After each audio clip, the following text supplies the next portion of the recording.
Hello, welcome to an extended story time with Tamsin, where we are going to try and cover all of the Winnie the Pooh books. It's going to take us a little while, but hopefully it will enable you to sleep. So in advance, good night. Winnie the Pooh, the complete collection of stories and poems by AA Milne. This is a beautiful edition. The jacket's getting a bit battered, but it is a beautiful edition. All sorts of illustrations inside of Winnie the Pooh and his friends.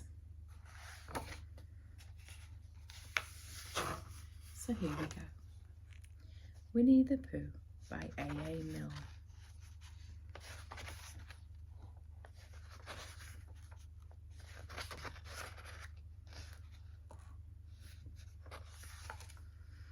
Chapter 1, in which we are introduced to Winnie the Pooh and some bees, and the stories begin.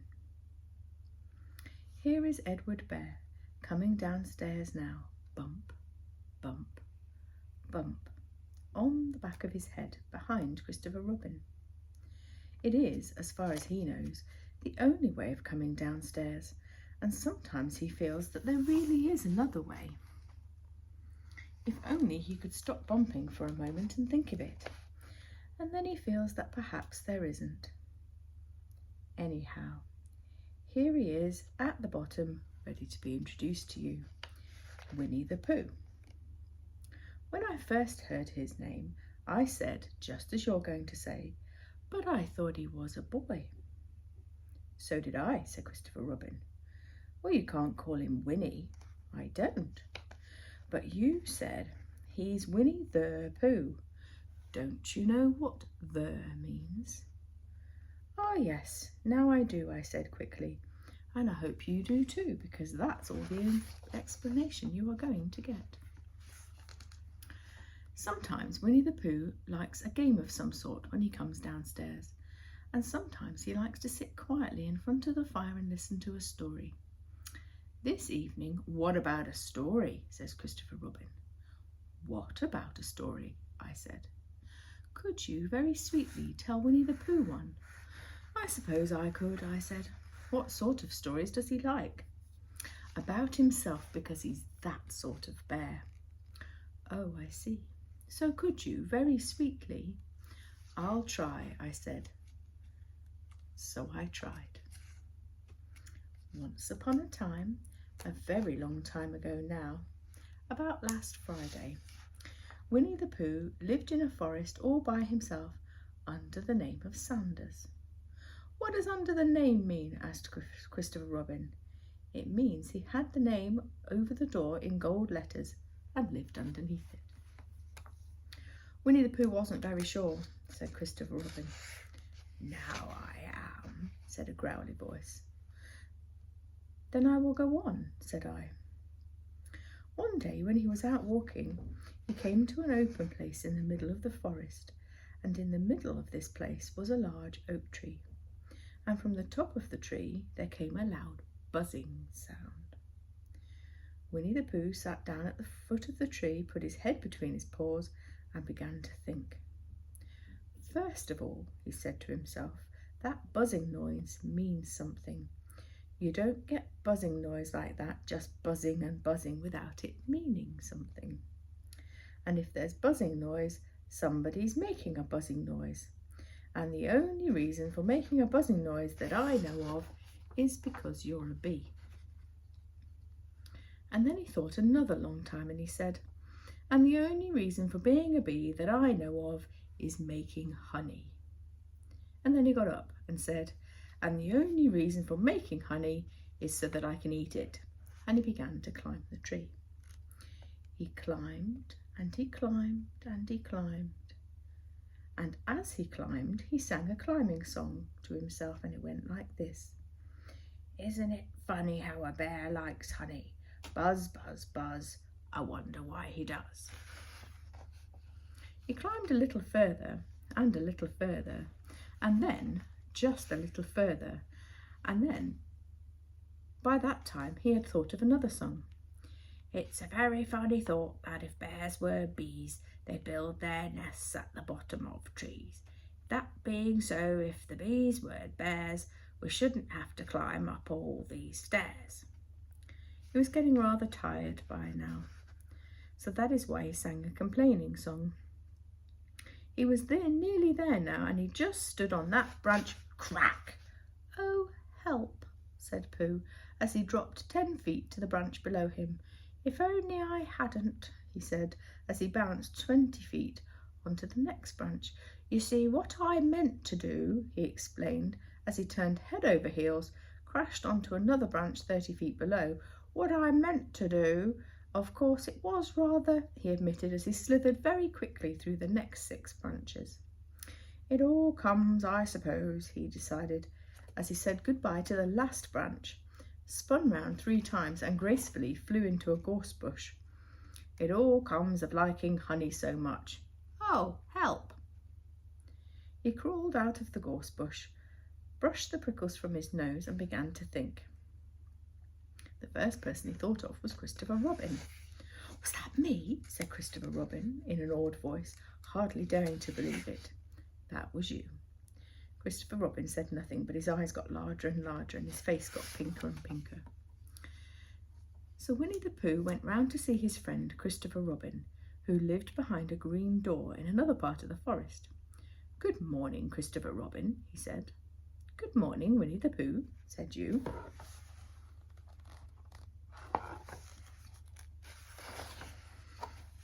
I wonder if you've got such a thing as a balloon about you. A balloon?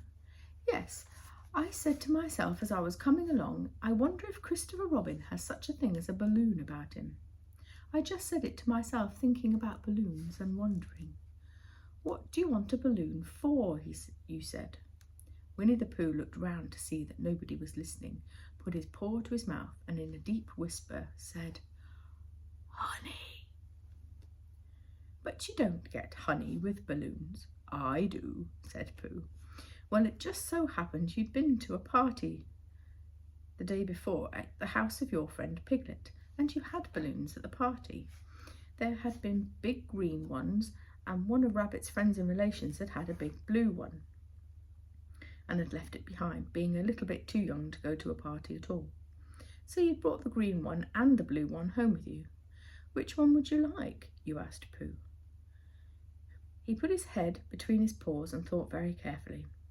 It's like this, he said. When you go after honey with a balloon, the great thing is not to let the bees know that you're coming. Now, if you have a green balloon, they might think you were part of the tree and not notice you. And if you have a blue balloon, they might think you were part of the sky and not notice you. The question is, which is most likely? Wouldn't they notice you under the balloon? You asked. They might. Or they might not, said Winnie the Pooh. You can never tell with bees. And he thought for a moment and said, I shall try to look like a small black cloud. That will deceive them. Then you'd better have the blue balloon, you said. And so it was decided.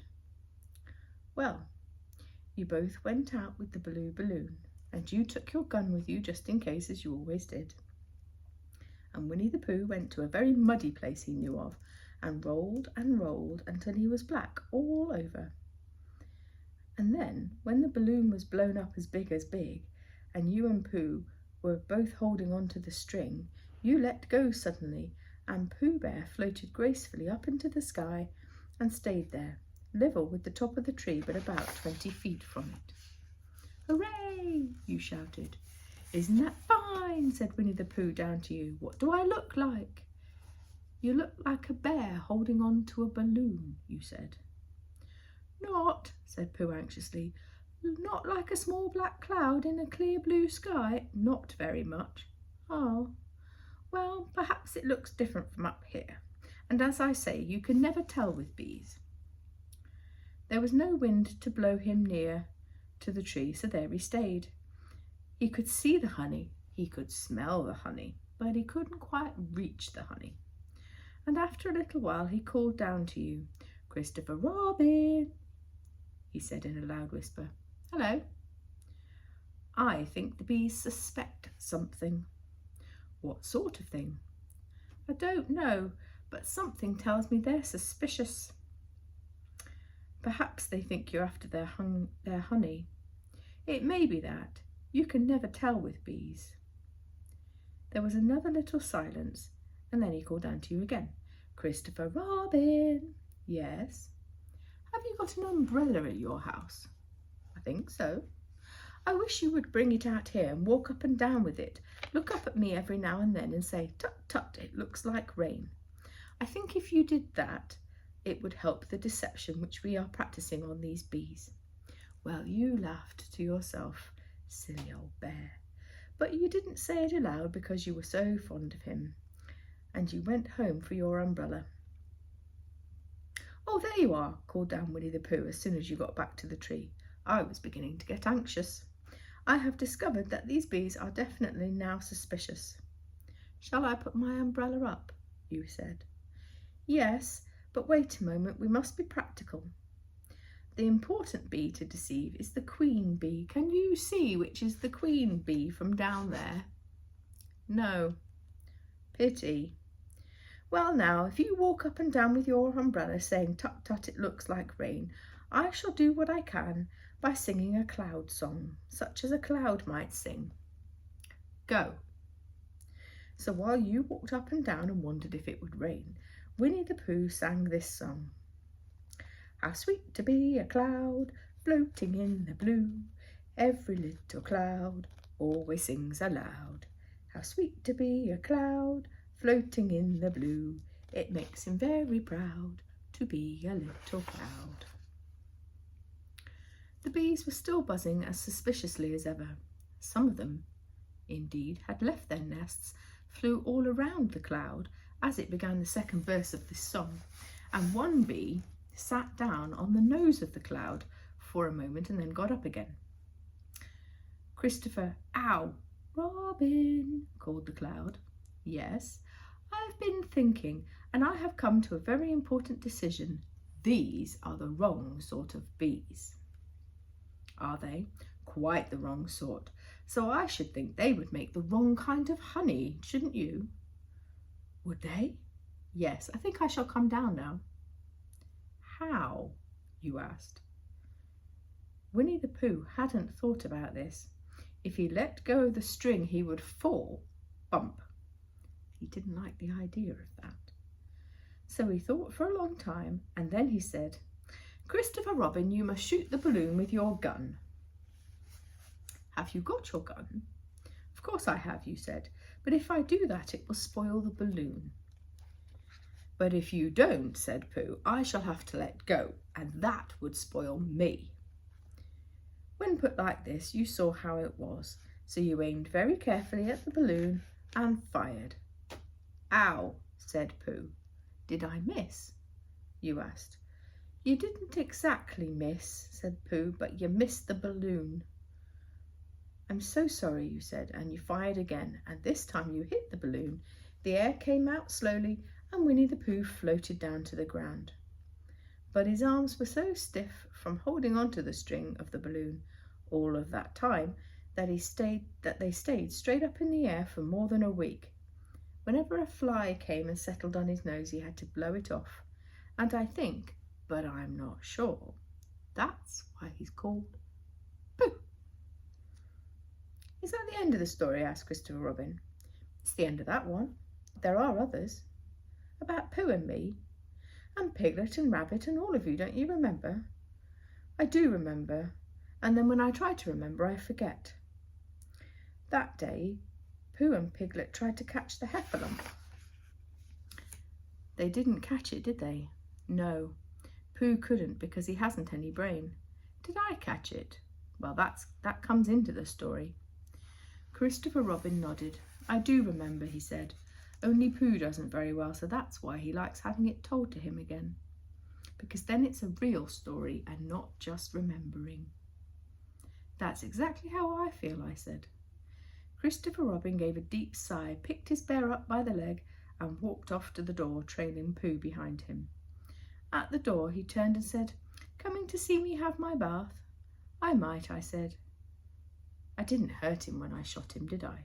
Not a bit. He nodded and went out, and in a little while I heard Winnie the Pooh bump, bump, bump, going up the stairs behind him.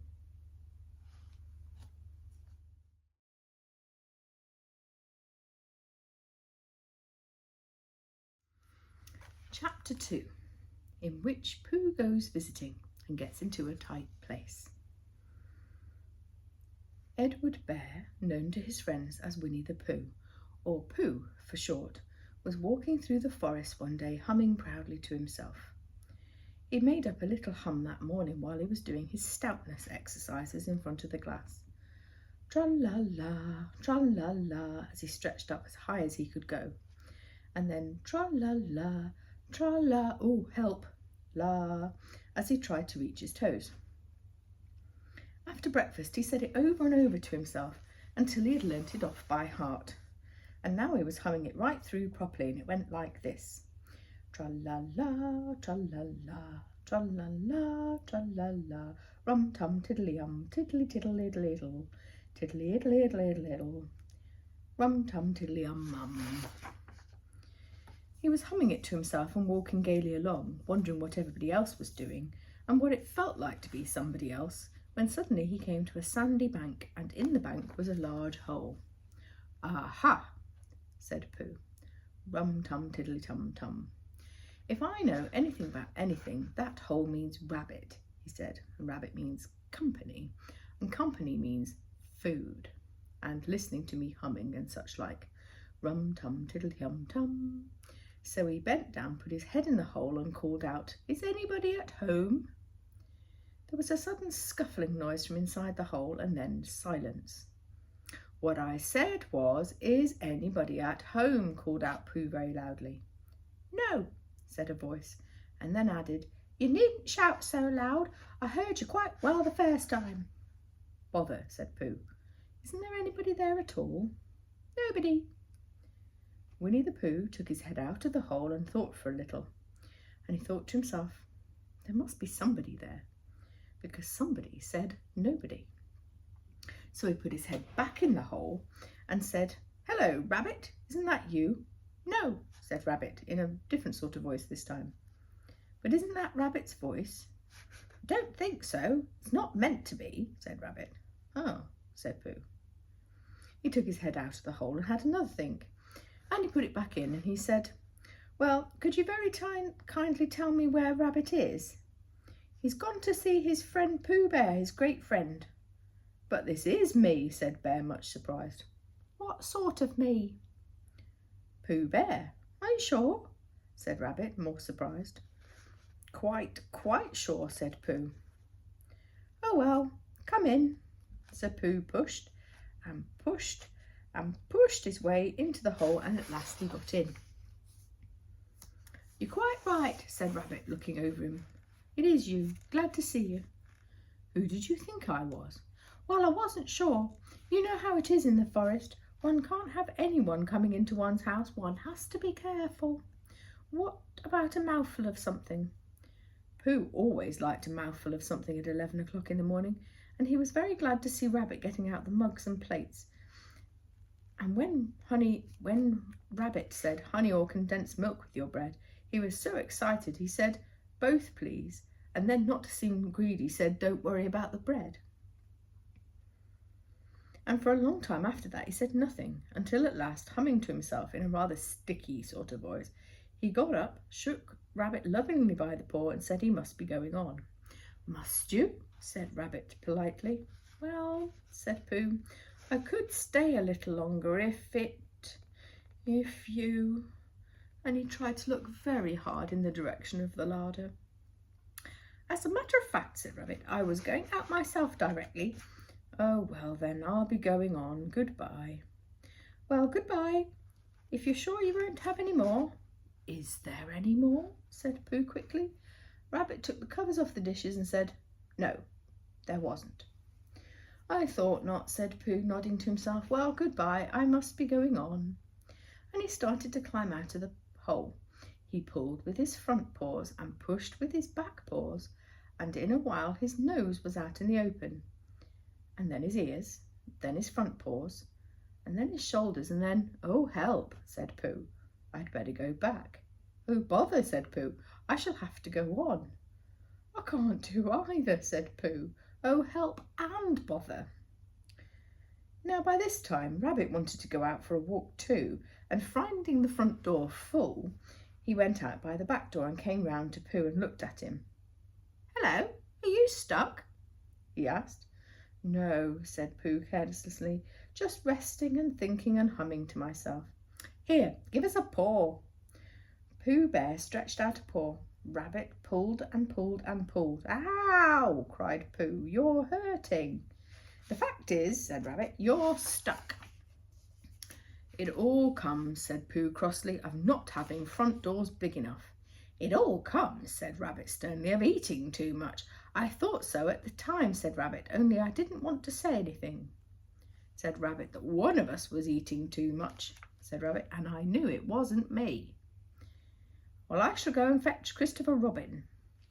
Christopher Robin lived at the other end of the forest, and when he came back with Rabbit and saw the front half of Pooh, he said, "Silly old bear," in such a loving voice that everyone felt quite hopeful again.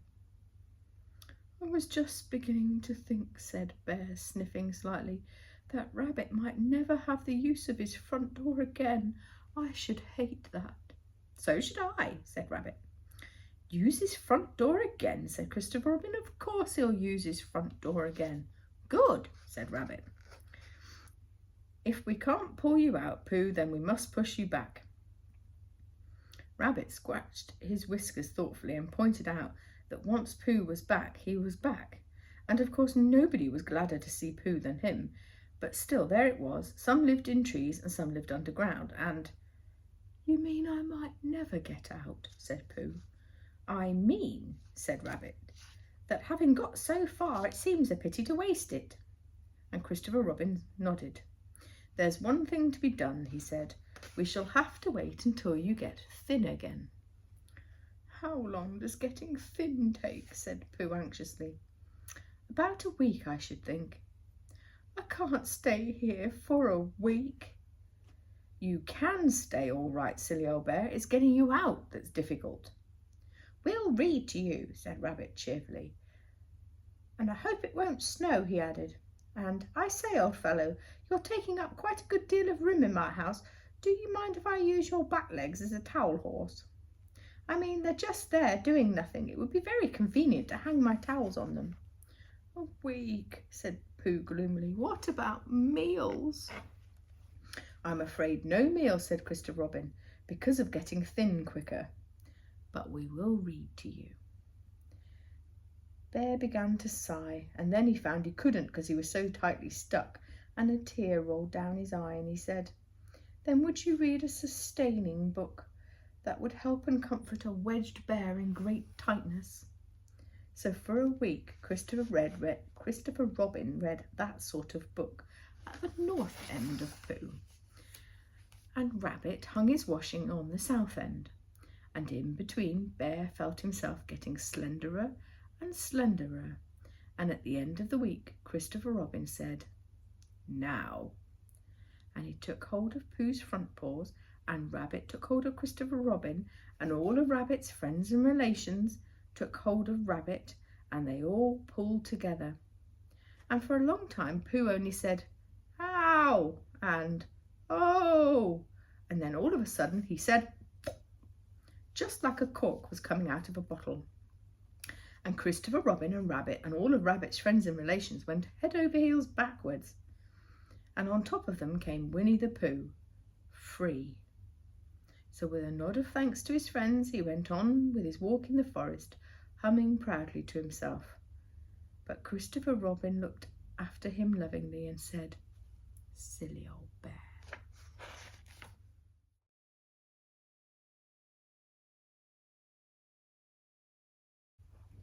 Chapter 3, in which Pooh and Piglet go hunting and nearly catch a woozle. The Piglet lived in a very grand house in the middle of a beech tree, and the beech tree was in the middle of the forest, and the piglet lived in the middle of the house.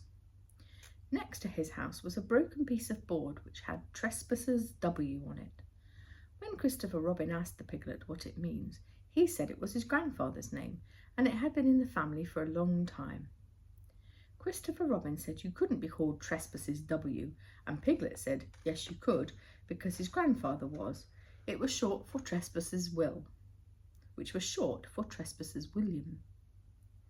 And his grandfather had two names in case he lost one: Trespassers after an uncle, and William after Trespassers. I've got two names, said Christopher Robin carelessly. Well, there you go, that proves it, said Piglet.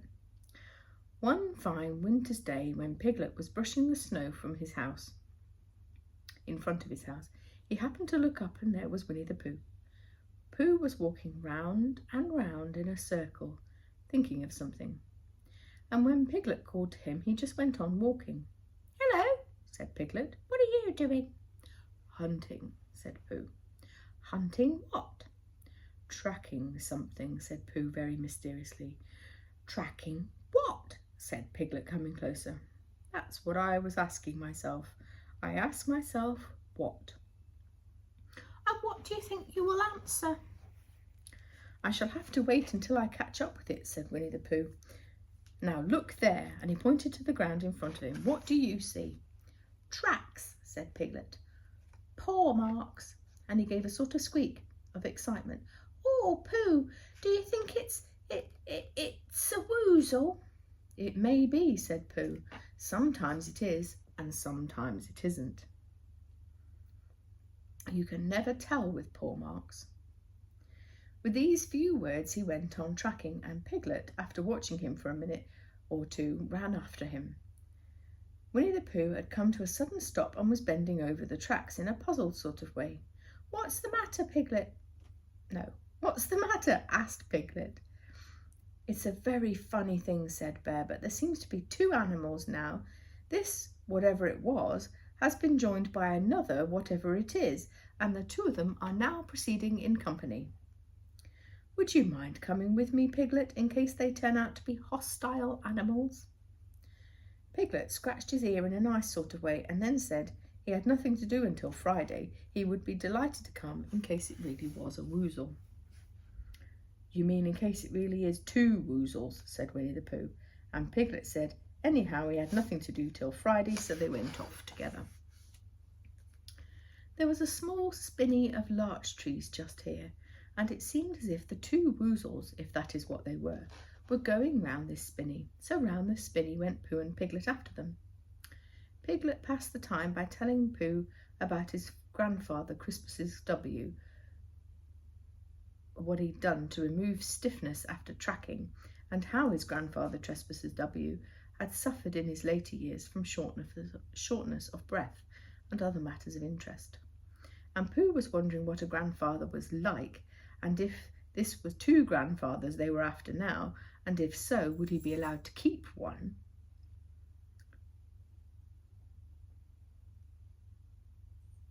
And what would Christopher Robin say? And still the tracks went on in front of them. Suddenly, Winnie the Pooh stopped and pointed excitedly in front of him. Look! What? Said Piglet with a jump.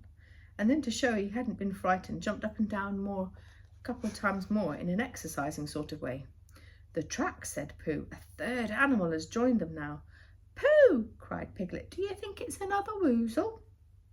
No, said Pooh, because this has different marks. It's either two woozles and one, as it might be, whizzle, or two, as it might be, whizzles, and one, if it is so, woozle. Let's continue to follow them. So they went on, feeling just a little anxious now, in case the three animals in front of them were of hostile intent. And Piglet wished very much that his grandfather T.W. were there instead of elsewhere. And Pooh thought how nice it would be if they met Christopher Robin suddenly but quite accidentally, and only because he liked Christopher Robin so much. And then all of a sudden Winnie the Pooh stopped again, licked the tip of his nose in a cooling sort of manner, for he was more hot and anxious than ever before in his life. There were 4 animals in front of him. Do you see, Piglet? Look at their tracks. 3, as it were, woozles and 1 whizzle. Another woozle has joined them.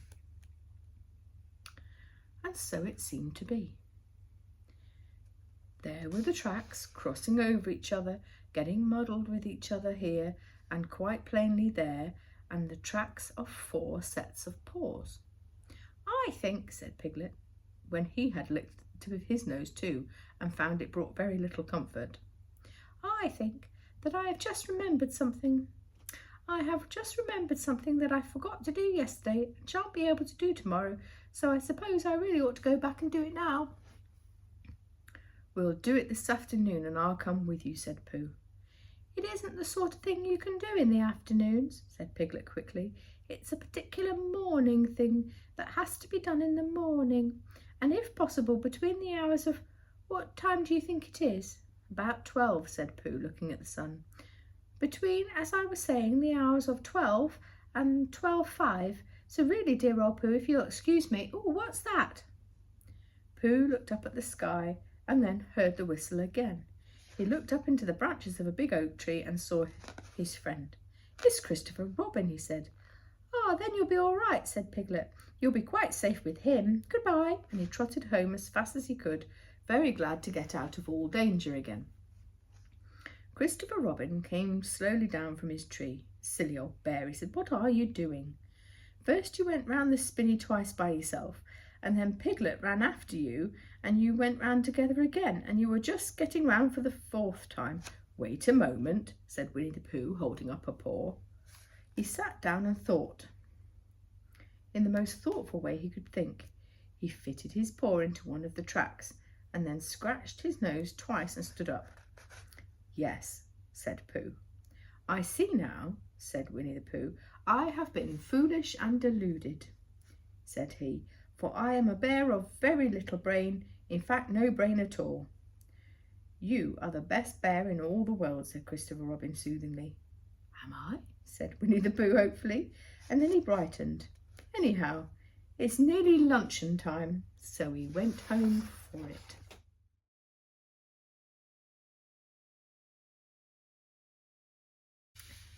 Chapter 4, in which Eeyore loses a tail and Pooh finds one. The old grey donkey Eeyore stood by himself in a thistly corner of the forest, his front feet well apart, his head on one side, and thought about things. Sometimes he thought sadly to himself, why? And sometimes he thought, wherefore? And sometimes he thought, inasmuch as which? And sometimes he didn't quite know what he was thinking about. So when Winnie the Pooh came stumping along, Eeyore was very glad to be able to stop thinking for a little in order to say, how do you do, in a gloomy manner to him. And how are you? Said Winnie the Pooh. Eeyore shook his head from side to side. Not very how, he said. I don't seem to have felt at all how for a long time. Dear, dear, said Pooh, I'm sorry to hear about that. Let's have a look at you. So Eeyore stood there, gazing sadly at the ground, while Winnie the Pooh walked all around him once. Why, what's happened to your tail? He said in surprise. What has happened to it? Said Eeyore. It isn't there. Are you sure? Well, either a tail is there or it isn't. You can't make a mistake about it, and yours isn't there. Then what is it? Nothing. Let's have a look, said Eeyore. And he turned slowly round to the place where his tail should have been a little while ago, and then finding that he couldn't catch it up, turned the other way until he came back to where he'd been at first. Then he put his head down and looked between his front legs, and at last he said with a long sigh, I believe you are right. Of course I'm right, said Pooh. That accounts for a good deal, said Eeyore gloomily. It explains everything. No wonder. You must have left it somewhere, said Winnie the Pooh. Somebody must have taken it, said Eeyore. How like them, he added after a long silence. Pooh felt that he ought to say something helpful about it, but he didn't quite know what, so he decided to do something helpful instead. Eeyore, he said solemnly, I, Winnie the Pooh, will find your tail for you. "Thank you, Pooh," answered Eeyore. "You're a real friend, not like some," he said. So Winnie the Pooh went off to find Eeyore's tail. It was a fine spring morning in the forest as he started out. Little soft clouds played happily in the blue sky, skipping from time to time in front of the sun, as if they'd come to put it out, and then sliding away suddenly so that the next might have his turn. Through them and between them the sun shone bravely, and the copse which had worn its fur all year round seemed old and dowdy now beside the new green lace which the beech trees had put on so prettily. Through copse and spinney marched Bear, down slopes of gorse and heather, over rocky streams, up steep banks of sandstone into the heather again, and so at last, tired and hungry, to the 100-acre wood, for it was in the 100-acre wood that Owl lived. And if anybody knows anything about anything, said Bear to himself, it's Owl who knows something about something. Or my name's not Winnie the Pooh, which it is. So there you are. Owl lived at the Chestnuts, an old-world residence of great charm, which was grander than anybody else's, or so it seemed to Bear, because it had both a knocker and a bell-pull. Under the knocker there was a notice that said, "Please ring if an answer is required." Under the bell-pull was a notice that said, "Please knock if an answer is not required." These notices had been written by Christopher Robin, who was the only one in the forest who could spell, except for Owl, wise though he was in many ways and able to read and write and spell his own name, W-O-L. Yet somehow went all to pieces over delicate words like measles and buttered toast. Winnie the Pooh read the two notices very carefully, first from left to right, and then afterwards, in case he'd missed some of it, from right to left. Then, just to be sure, he knocked and pulled the knocker and pulled and knocked the bell rope, and in a loud voice called out, "Owl, I require an answer. It's Bear speaking." The door opened and Owl looked out. "Hello, Pooh," he said. "How's things?" "Terrible and sad," said Pooh, "because Eeyore, who is a friend of mine, has lost his tail and he's moping about it. Could you very kindly tell me how to find it again?" "Well," said Owl, "the customary procedure in such cases is as follows." "What does customary procedure mean?" said Pooh, "for I am a bear of very little brain and long words bother me." "It means the thing to do." "Well, as long as it means that, I don't mind," said Pooh humbly. "The thing to do is as follows. First, issue a reward, then—" "Just a moment," said Pooh, holding up his paw. "What do we do to this? What were you saying? You sneezed just as you were telling me." "I didn't sneeze." "Yes, you did, Owl." "Excuse me, Pooh, I didn't. You can't sneeze without knowing it." "Well, you can't know it without something having been sneezed." "What I said was, first issue a reward." "You're doing it again," said Pooh sadly. "A reward," said Owl very loudly. "Write a notice to say that we will give a large something to anybody who finds Eeyore's tail." I see, said Pooh, nodding his head. "Talking about large somethings," he went on dreamily, "I generally have a small something about now, about this time in the morning," and he looked wistfully at the cupboard in the corner of Owl's parlour. "Just a mouthful of condensed milk or what not, with perhaps a lick of honey." "Well then," said Owl, "we write out this notice and put it up all over the forest." "A lick of honey," Bear murmured to himself, or not, as the case may be. He gave a deep sigh and tried very hard to listen to what Owl was saying, but Owl went on and on, using longer and longer words, until at last he came back to where he started and explained that the person to write out this notice was Christopher Robin. "It was he who wrote the ones on my front door. Did you see them?" For some time now, Pooh had been saying yes and no, in turn, with his eyes shut, to everything Owl had been saying, and having said yes, yes last time, said no, not at all now, without actually knowing what Owl was talking about. "Didn't you see them?" said Owl, a little surprised. "Come and have a look." So they went outside, and Pooh looked at the knocker and the notice below it. And he looked at the bell rope and the notice below it. And the more he looked at the bell rope, the more he felt like he'd seen it somewhere before. "Handsome bell rope, isn't it?" said Owl. Pooh nodded. "It reminds me of something, but I can't think what. Where did you get it?" "I came across it in the forest. It was just hanging over a bush, and I thought at first somebody lived there, so I rang it, and nothing happened. And then I rang it very loudly, and it came off in my hand, and nobody seemed to want it, so I took it home and—" "Owl," said Pooh solemnly, "you made a mistake. Somebody did want it."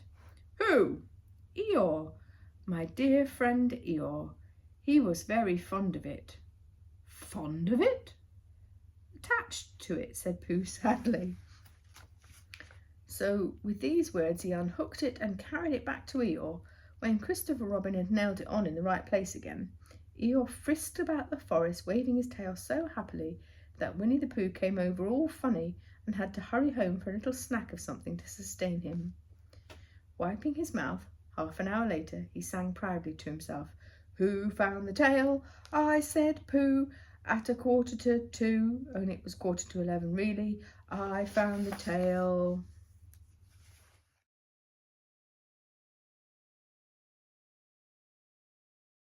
Chapter 5, in which Piglet meets a heffalump. One day when Christopher Robin and Winnie the Pooh and Piglet were all talking together, Christopher Robin finished the mouthful he was eating and said carelessly, "I saw a heffalump today, Piglet." "What was it doing?" asked Piglet. "Just lumping along," said Christopher Robin. "I don't think it saw me." "I saw one once," said Piglet. "At least I thought I did," he said, "only perhaps it wasn't." "So did I," said Pooh, wondering what a heffalump was like. "You don't see them very often," said Christopher Robin carelessly. "Not now," said Piglet. "Not at this time of the year," said Pooh. And they all talked about something else until it was time for Pooh and Piglet to go home together. At last they stumped along the path which edged the 100-acre wood. They didn't say much to each other, but they came to the stream and helped each other across the stepping stones, and were able to walk side by side again over the heather. They began to talk in a friendly way about this and that.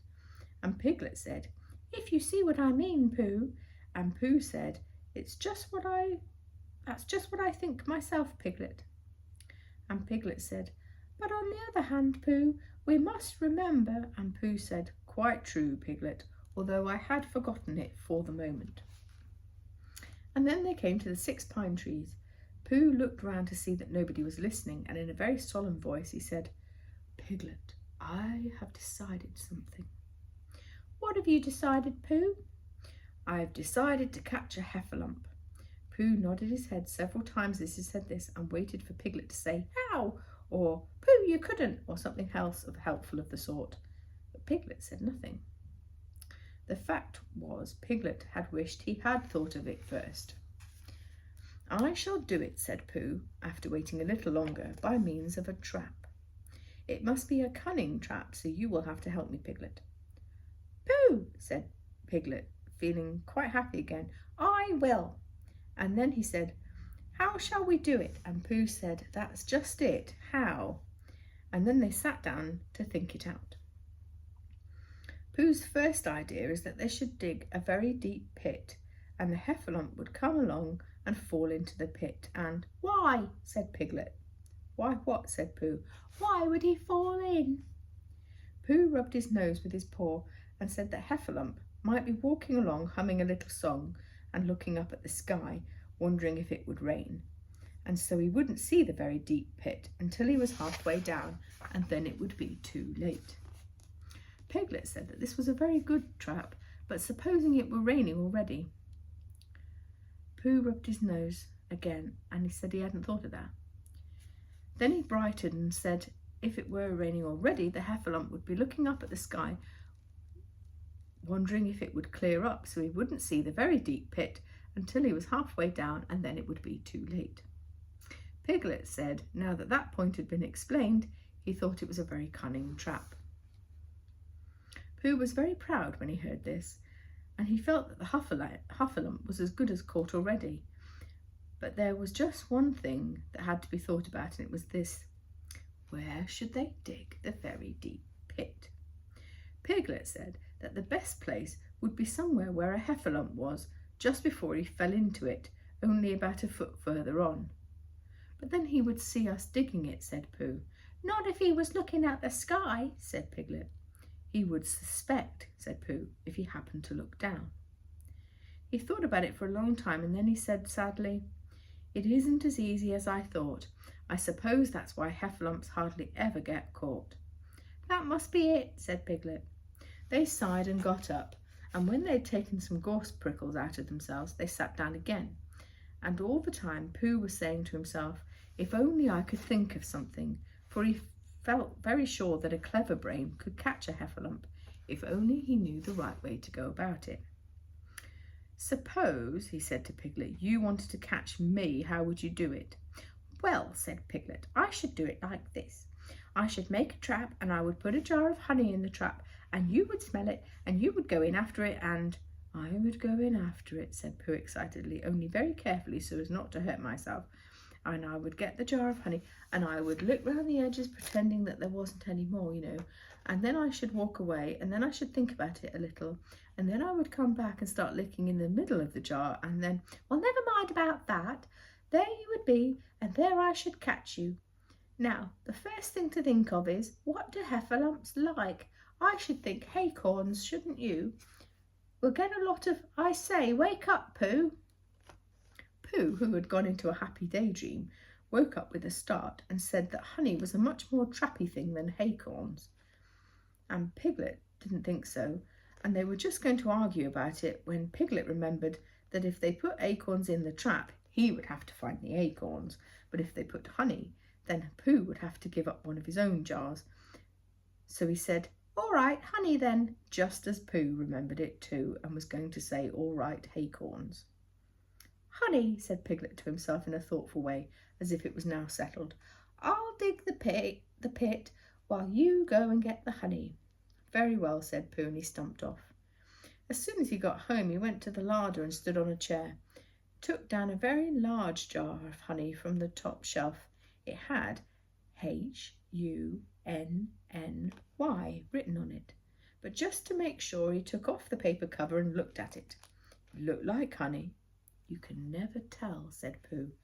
I remember my uncle once saying that he'd seen cheese just this colour. So he put his tongue in and took a large lick. Yes, said Pooh, it is. No doubt about it. Honey, I should say, all the way down to the bottom of the jar, unless, of course, somebody's put cheese in at the bottom, just for a joke. Perhaps I'd better go a little further, just in case Heffalumps don't like cheese, same as me. Ah, he gave a deep sigh. I was right. It is honey, right the way down. Having made certain of this, he took the jar back to Piglet. Piglet looked up from the bottom of his very deep pit and said, Got it? And Pooh said, Yes, it isn't quite a full jar, and he threw it down to Piglet.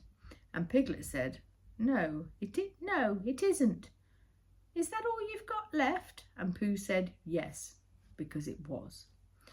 So Piglet put the jar in at the bottom of the pit and climbed out, and they went off home together. Good night, Pooh, said Piglet when they got to Pooh's house. We'll meet at 6 o'clock tomorrow morning by the pine trees and see how many Heffalumps we've got in our trap. 6 o'clock, Piglet. Have you got any string? No? What do you want string for? To lead them home with. Oh, I think Heffalumps come if you whistle. Some do and some don't. You can never tell with Heffalumps. Well, good night. Good night. And off Piglet trotted to his house, Trespassers W, while Pooh made preparations for bed. Some hours later, just as the night was beginning to steal away, Pooh woke up suddenly with a sinking feeling. He'd had that feeling before, and he knew what it meant. He was hungry. He went to the larder and stood on a chair, and reached up to the top shelf and found nothing. That's funny, he thought. I knew I had a jar of honey there, a full jar, right to the top with the words honey written on it, so that I should know it was honey. That's very funny. And as he began to wander up and down, wondering where it was and murmuring to himself like this, "It's very, very funny, 'cause I know I had some honey, 'cause it's got a label on it saying honey. A galoptious full of pot too. I don't know where it's got to. No, I don't know where it's gone. Well, it's funny." He had murmured this to himself 3 times in a singing sort of way, when he suddenly remembered he had put it in the cunning trap to catch the heffalump. "Bother," said Pooh. "It all comes of trying to be kind to heffalumps." And he got back into bed, but he couldn't sleep. The more he tried to sleep, the more he couldn't. He tried counting sheep, which is sometimes a good way of getting to sleep, but it was no good, so he tried counting heffalumps, and that was worse, because every heffalump he counted was making straight for a pot of Pooh's honey and eating it all. For some minutes he lay there miserably, but when the 587th heffalump was licking his jaws and saying to himself, "Very good honey this. I don't know when I've tasted better," Pooh couldn't bear it any longer. He jumped out of bed and ran to the house. He ran straight to the 6 pine trees. The sun was still in bed. There was a lightness in the sky over the 100-acre wood, which seemed to show that it was waking up and would soon be kicking off the bedclothes. In the half-light, the pine trees looked cold and lonely, and the very deep pit seemed deeper than it was, and Pooh's jar of honey at the bottom seemed a very mysterious a shape, but no more. But as he got nearer, his nose told him that it was indeed honey, and his tongue came out and began to polish up his mouth, ready for it. "Bother," said Pooh as he got his nose inside the jar. "A heffalump's been eating it." And then he thought for a minute and he said, "No, I did, I forgot."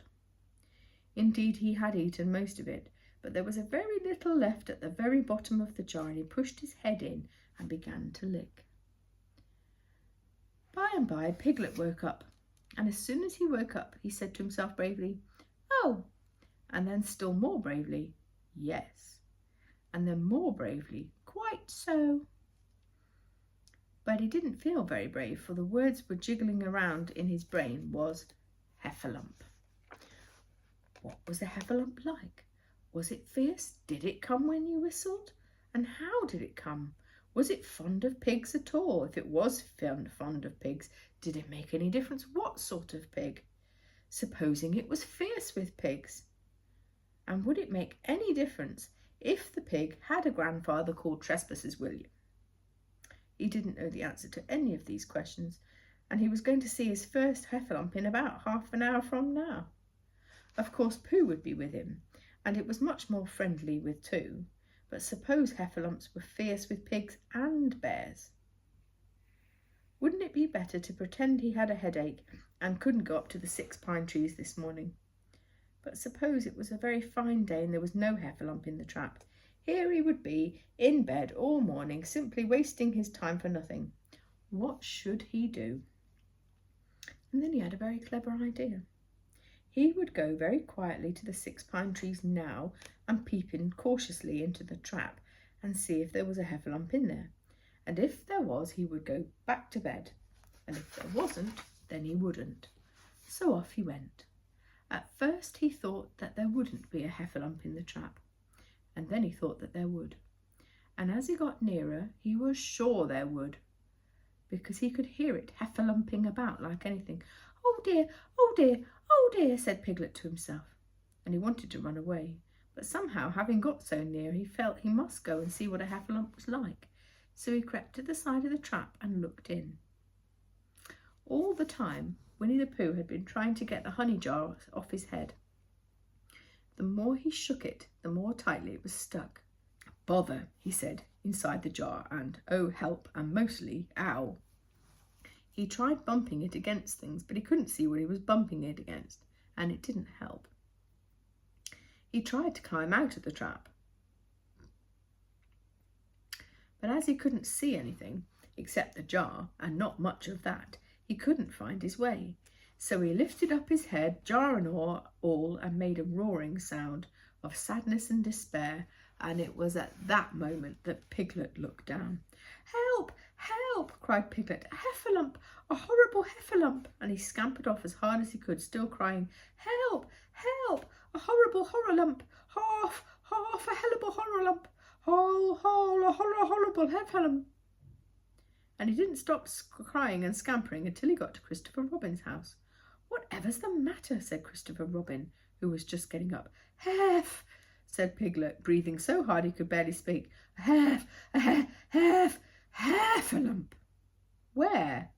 "Up there," said Piglet, waving his paw. "What did it look like?" Like it had the biggest head you ever saw," said Christopher Robin. "Like a great big enormous thing, like nothing. A huge big, well, I don't know, like a big nothing, like a jar." "Well," said Christopher Robin, putting on his shoes, "I shall go and look at it. Come on." Piglet wasn't afraid if he had Christopher Robin with him, so off they went. "I can hear it, can't you?" said Piglet anxiously as they got near. "I can hear something," said Christopher Robin. It was Pooh bumping his head against a tree root that he'd found. "There," said Piglet. "Isn't it awful?" And he held on tight to Christopher Robin's hand. Suddenly Christopher Robin began to laugh, and he laughed, and he laughed, and he laughed. And whilst he was still laughing, crash went the heffalump's head against the tree root. Smash went the jar, and out came Pooh's head. And Piglet saw what a foolish piglet he'd been, and he was so ashamed of himself he ran straight off home, went to bed with a headache. But Christopher Robin and Pooh went home to breakfast together. "Oh, Bear," said Christopher Robin, "I do love you." "So do I," said Pooh.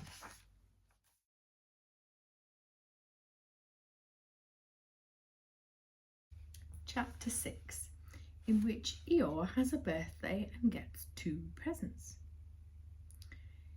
Eeyore, the old grey donkey, stood by the side of the stream and looked at himself in the water. "Pathetic," he said. "That's what it is. Pathetic." He turned and walked slowly down the stream for 20 yards, splashed across it, walked slowly back across the other side, and looked at himself in the water again. "As I thought," he said, "no better from this side. But nobody minds, nobody cares. Pathetic. That's what it is." There was a crackling noise in the bracken behind him, and out came Pooh. "Good morning, Eeyore," said Pooh. "Good morning, Pooh Bear," said Eeyore gloomily. "If it is a good morning," he said. "Which I doubt," said he. "Why, what's the matter?" "Nothing, Pooh Bear, nothing. We can't all, and some of us don't. That's all there is to it." "Can't all what?" said Pooh, rubbing his nose. "Gaiety, song and dance. Here we go round the mulberry bush." "Oh," said Pooh. He thought for a long time, and then he asked, "What mulberry bush is that?" "Bonhomie," went on Eeyore gloomily. "French word meaning bonhomie," he explained. "I'm not complaining, but there it is." Pooh sat down on a large stone and tried to think this out. It sounded to him like a riddle, and he was never much good at riddles, being a bear of very little brain. So he sang Coddleston Pie instead. "Coddleston, Coddleston, Coddleston Pie, a fly can't bird, but a bird can fly. Ask me a riddle and I reply, Coddleston, Coddleston, Coddleston Pie."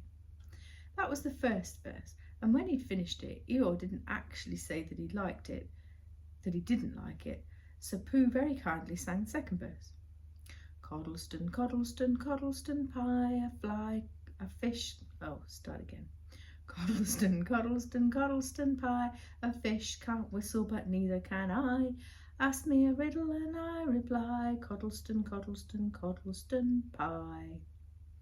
Eeyore still said nothing at all, so Pooh hummed the third verse quietly to himself. Coddleston, Coddleston, Coddleston pie. Why does a chicken, I don't know why, ask me a riddle and I reply, Coddleston, Coddleston, Coddleston pie. That's right, said Eeyore. Sing, tiddly too. Here we go gathering nuts in May. Enjoy yourself. I am, said Pooh. Some can, said Eeyore. Why, what's the matter? Is anything the matter? You seem so sad, Eeyore. Sad? Why should I be sad? It's my birthday, the happiest day of the year. Your birthday, said Pooh in great surprise. Of course it is. Can't you see? Look at all the presents I have had. He waved a foot from side to side. Look at the birthday cake, the candles and pink sugar. Pooh looked first from the right and then to the left. Presents, said Pooh. Birthday cake, said Pooh. Where? Can't you see them? No, said Pooh. Neither can I, said Eeyore. Joke, he explained. Ha, ha. Pooh scratched his head, being a little puzzled by all this. But is it really your birthday? He asked. It is. Oh, well, many happy returns of the day, Eeyore. And many happy returns to you, Pooh Bear. But it isn't my birthday. No, it's mine. But you said many happy returns. Well, why not? You don't always want to be miserable on my birthday, do you? Oh, I see, said Pooh. It's bad enough, said Eeyore, almost breaking down, being miserable myself, what with no presents, no cake, no candles, no proper notice taken of me at all. But everybody else is going to be miserable too. This was too much for Pooh. Stay there, he called to Eeyore, as he turned and hurried back home as quickly as he could, for he felt that he must get poor Eeyore a present of some sort. He could always think of a proper one afterwards. Outside his house he found Piglet jumping up and down and trying to reach the knocker. Hello, Piglet, he said. Oh, Pooh, said Piglet. What are you trying to do? I was trying to reach the knocker, said Piglet. I just came round. Let me do it for you, said Pooh kindly, and he reached up and knocked at the door. I've just seen Eeyore, and poor Eeyore is in a very sad condition because it's his birthday and nobody has taken any notice of it, and he's very gloomy. You know what Eeyore is.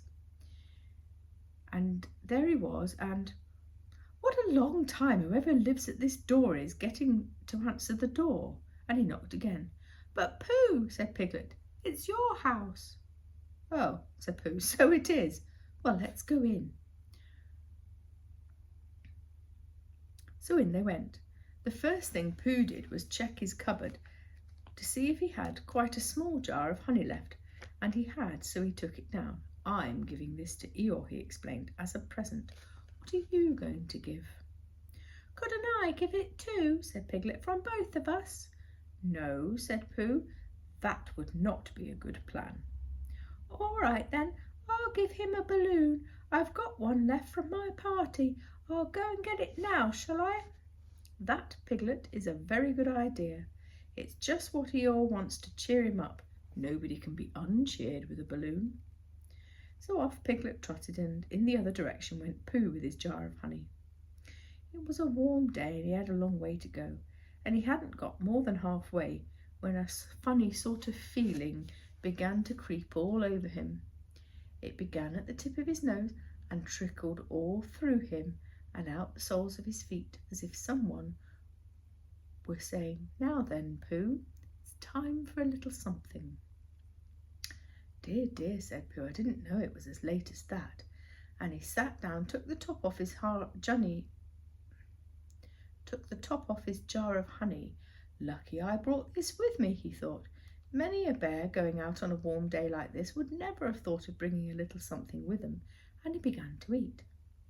Now let me see, he thought, as he took the last lick of the inside of the jar. Where was I going? Ah, yes, Eeyore, and he got up slowly. And then he remembered he had eaten Eeyore's birthday present. Bother, said Pooh, what shall I do? I must give him something.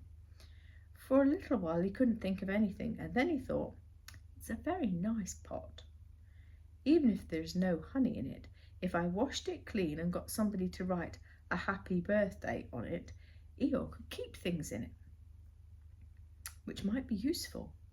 So as he was passing the 100-acre wood, he went inside to call on Owl, who lived there. "Good morning, Owl," he said. "Good morning, Pooh," said Owl. "Many happy returns of Eeyore's birthday," said Pooh.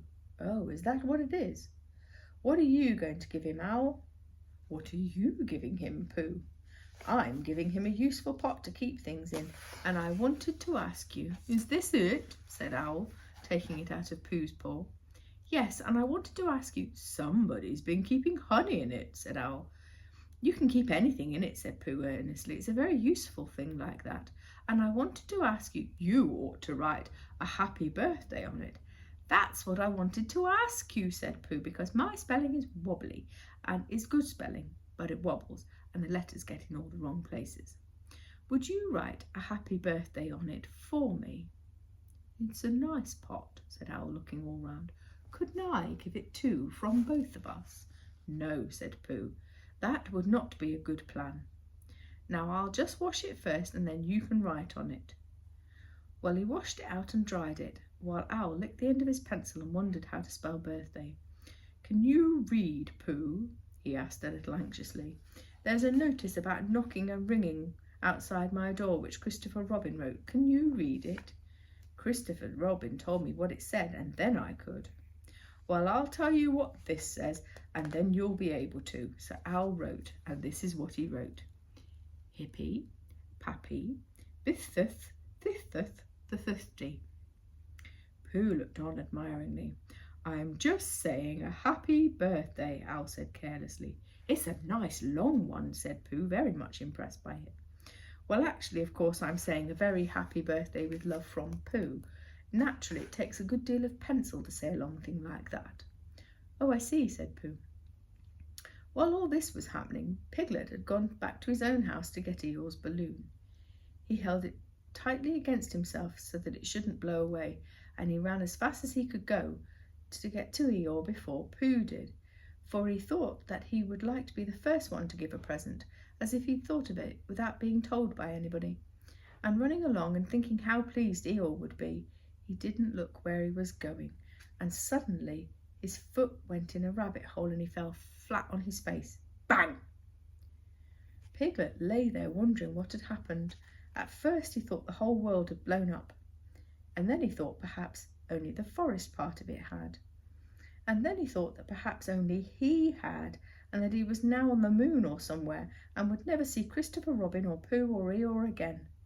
And then he thought, well, if I am on the moon, I needn't be face downwards all the time. So he got up cautiously and looked about him. He was still in the forest. Well, that's funny, he thought. I wonder what the bang was. I couldn't have made such a noise from falling down. Where's my balloon? And what's that piece of small damp rag doing? It was the balloon. Oh dear, said Piglet. Oh dearie, dearie, dearie, dearie. Well, it's too late now. I can't go back and I haven't got another balloon. Perhaps Eeyore doesn't like balloons very much. So he trotted on rather sadly now and came down to the side of the stream where Eeyore was and called out to him.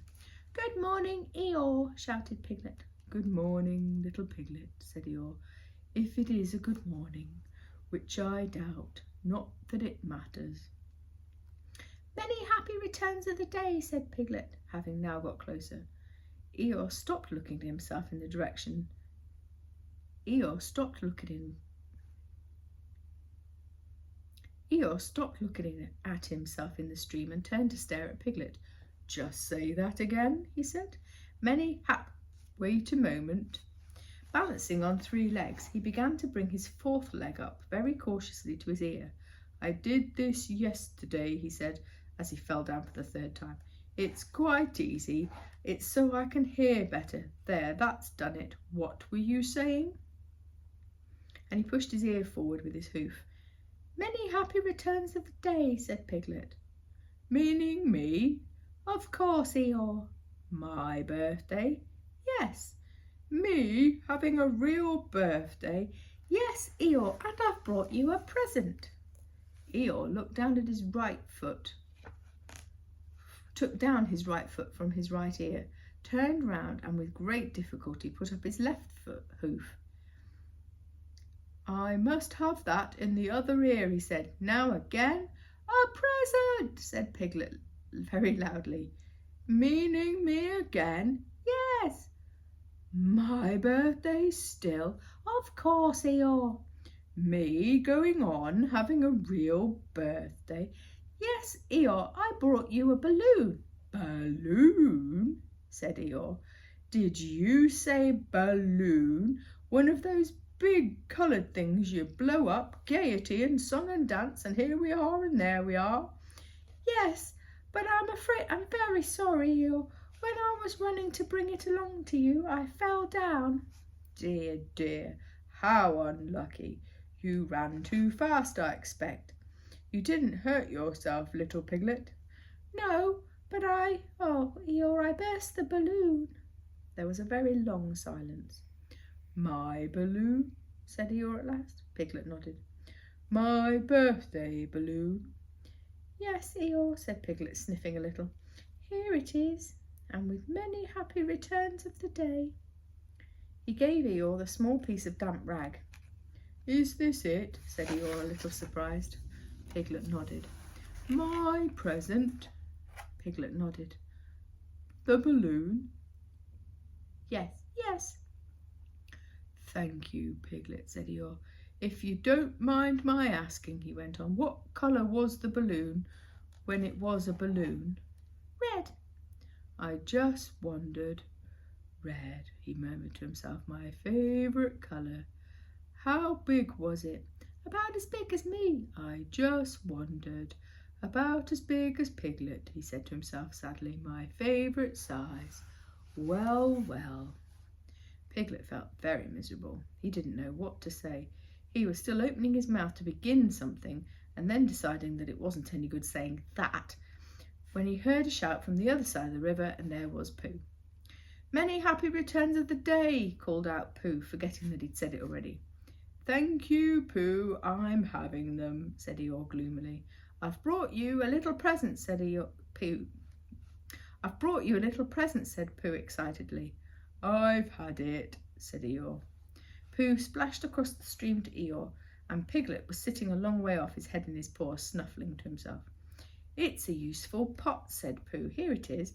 It's got a very happy birthday with love from Pooh written on it. That's what all that writing is. And it's for putting things in. There." When Eeyore saw the pot, he became quite excited. "Why," he said, "I believe my balloon will just fit into that pot." "Oh no, Eeyore," said Pooh. "Balloons are much too big to go into pots. What you do with a balloon is hold a balloon." "Not mine," said Eeyore proudly. "Look, Piglet." And Piglet looked up sorrowfully. Eeyore picked up the balloon with his teeth and placed it carefully in the pot. Picked it out, put it on the ground, then picked it up and put it back. "So it does," said Pooh, "and it goes in."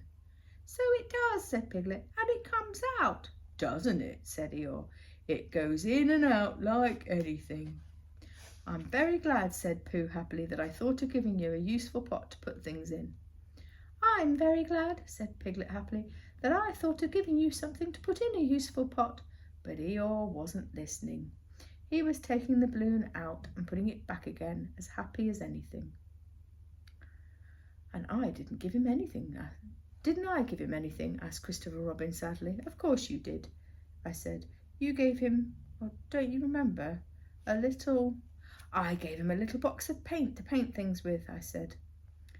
"That was it. Why didn't I give it to him in the morning?" "You were busy getting ready for his party. He had a cake with icing on the top and 3 candles, and his name in pink sugar." "Yes, I remember," said Christopher Robin.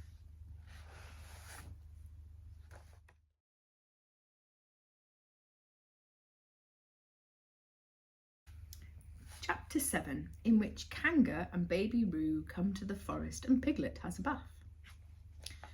Nobody seemed to know where they came from, but there they were in the forest, Kanga and Baby Roo.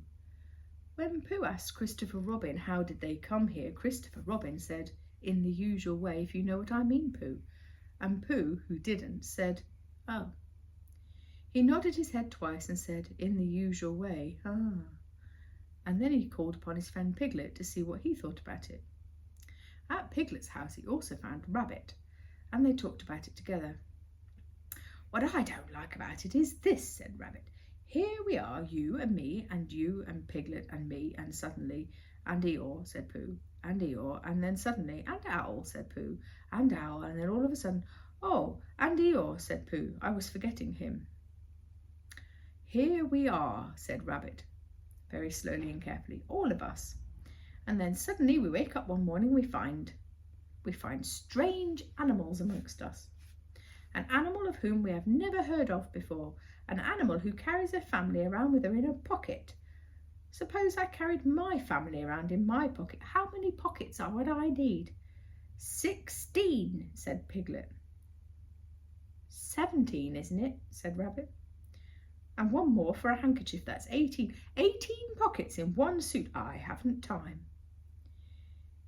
It was a long and thoughtful silence, and then Pooh, who had been frowning very hard for some minutes, said, "I make it 15.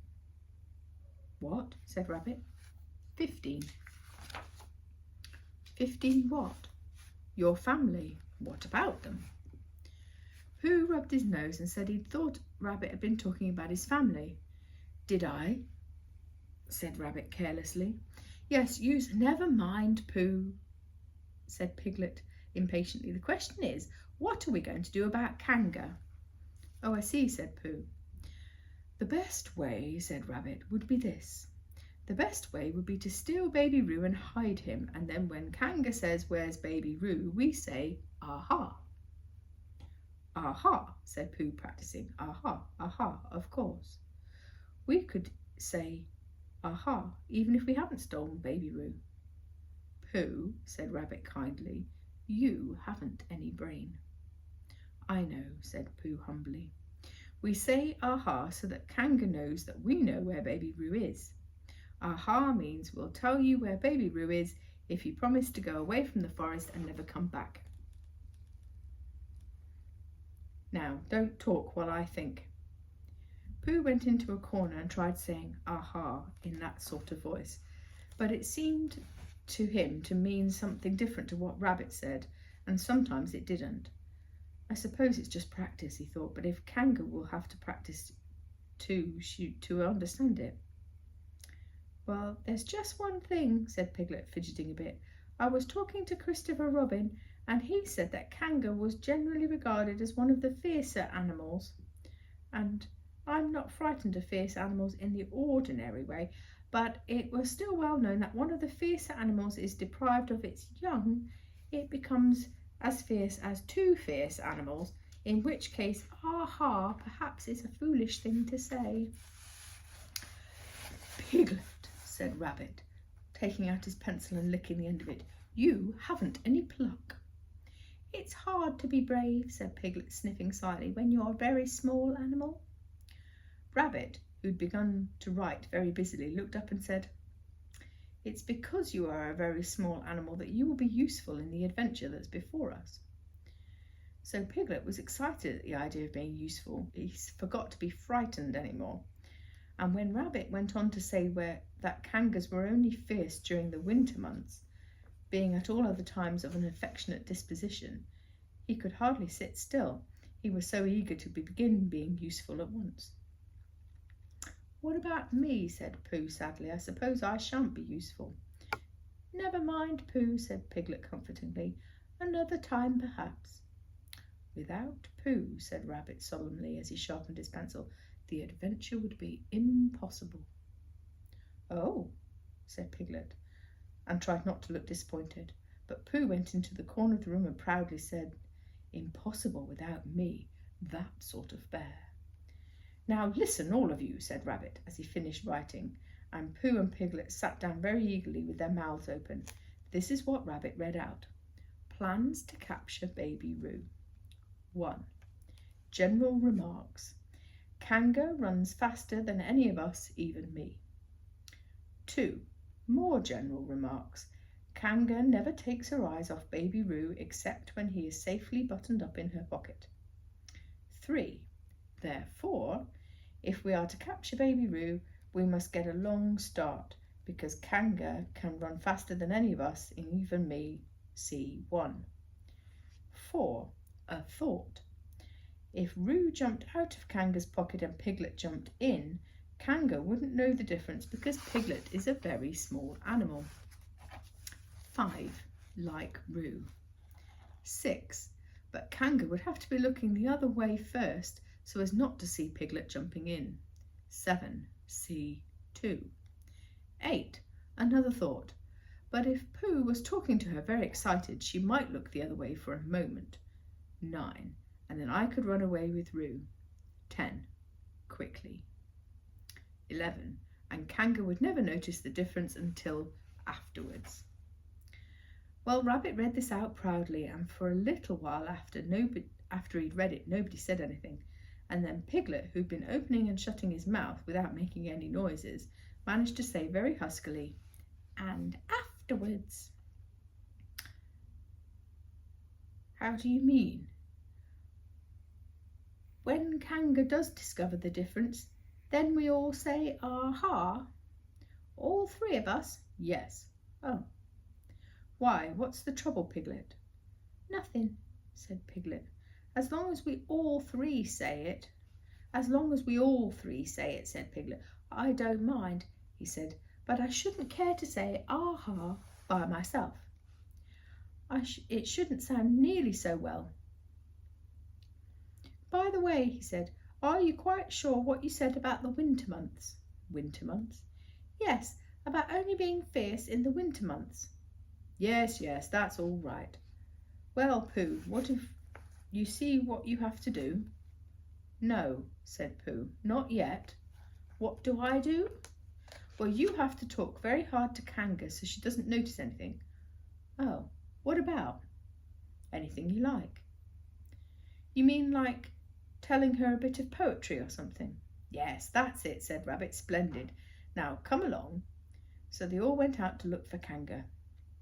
Kanga and Roo were spending a quiet afternoon in the sandy part of the forest. Baby Roo was practicing very small jumps in the sand and falling down mouse holes and climbing out of them. Kanga was fidgeting about and saying, "One more jump, dear, then we must go home." And then, at that moment, who should come stomping up the hill but Pooh. "Good afternoon, Kanga." "Good afternoon, Pooh." "Look at me jumping," squeaked Roo and fell into a mouse hole. "Hello, Roo, my little fellow." "We are just going home," said Kanga. "Good afternoon, Rabbit. Good afternoon, Piglet." Rabbit and Piglet, who had now come up from the other side of the hill, said good afternoon and hello, Roo, and Roo asked them to look at him jumping, so they all stayed and looked. And Kanga looked too. "Oh, Kanga," said Pooh after Rabbit had winked at him twice, "I don't know if you're interested in poetry at all." "Hardly at all," said Kanga. "Oh," said Pooh. "Roo, dear, just one more jump, then we must go home." There was a short silence while Roo fell down another mouse hole. "Go on," said Rabbit in a loud whisper behind his paw. "Talking of poetry," said Pooh, "I made up this little piece while I was coming along. It went like this. Now, let me see." "Fancy," said Kanga. "Now, Roo, dear, you'll like this bit of poetry," said Rabbit. "You'll love it," said Piglet. "You must listen very carefully," said Rabbit, "so as not to miss any of it," said Piglet. "Oh, yes," said Kanga, but she was still looking at Roo. "How did it go, Pooh?" said Rabbit. Pooh gave a little cough and began, "Lines written by a bear of very little brain. On Monday, when the sun is hot, I wonder to myself a lot. Now is it true, or is it not, that which is which and which is what? On Tuesday, when it hails and snows, and the feeling on me grows and grows, that hardly anybody knows if those are these and these are those. On Wednesday, when the sky is blue, and I have nothing else to do, I sometimes wonder if it's true, that who is what and what is who. On Thursday, when it starts to freeze and hoarfrost twinkle in the trees, and how very readily one sees that these are whose and whose are these. On Friday, yes, That's it, isn't it? Said Kanga, not wanting to hear what happened on Friday. One more jump, Roo dear, then we must be going.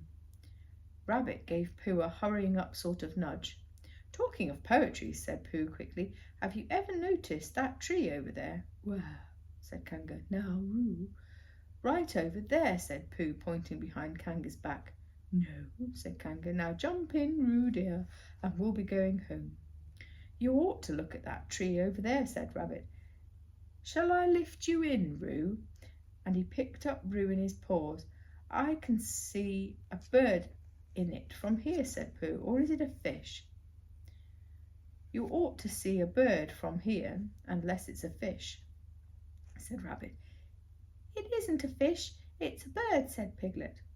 So it is, said Rabbit. Is it a starling or a blackbird, said Pooh. That's the whole question, said Rabbit. Is it a blackbird or a starling? And then, at last, Kanga did turn her head to look, and at that moment her head was turned.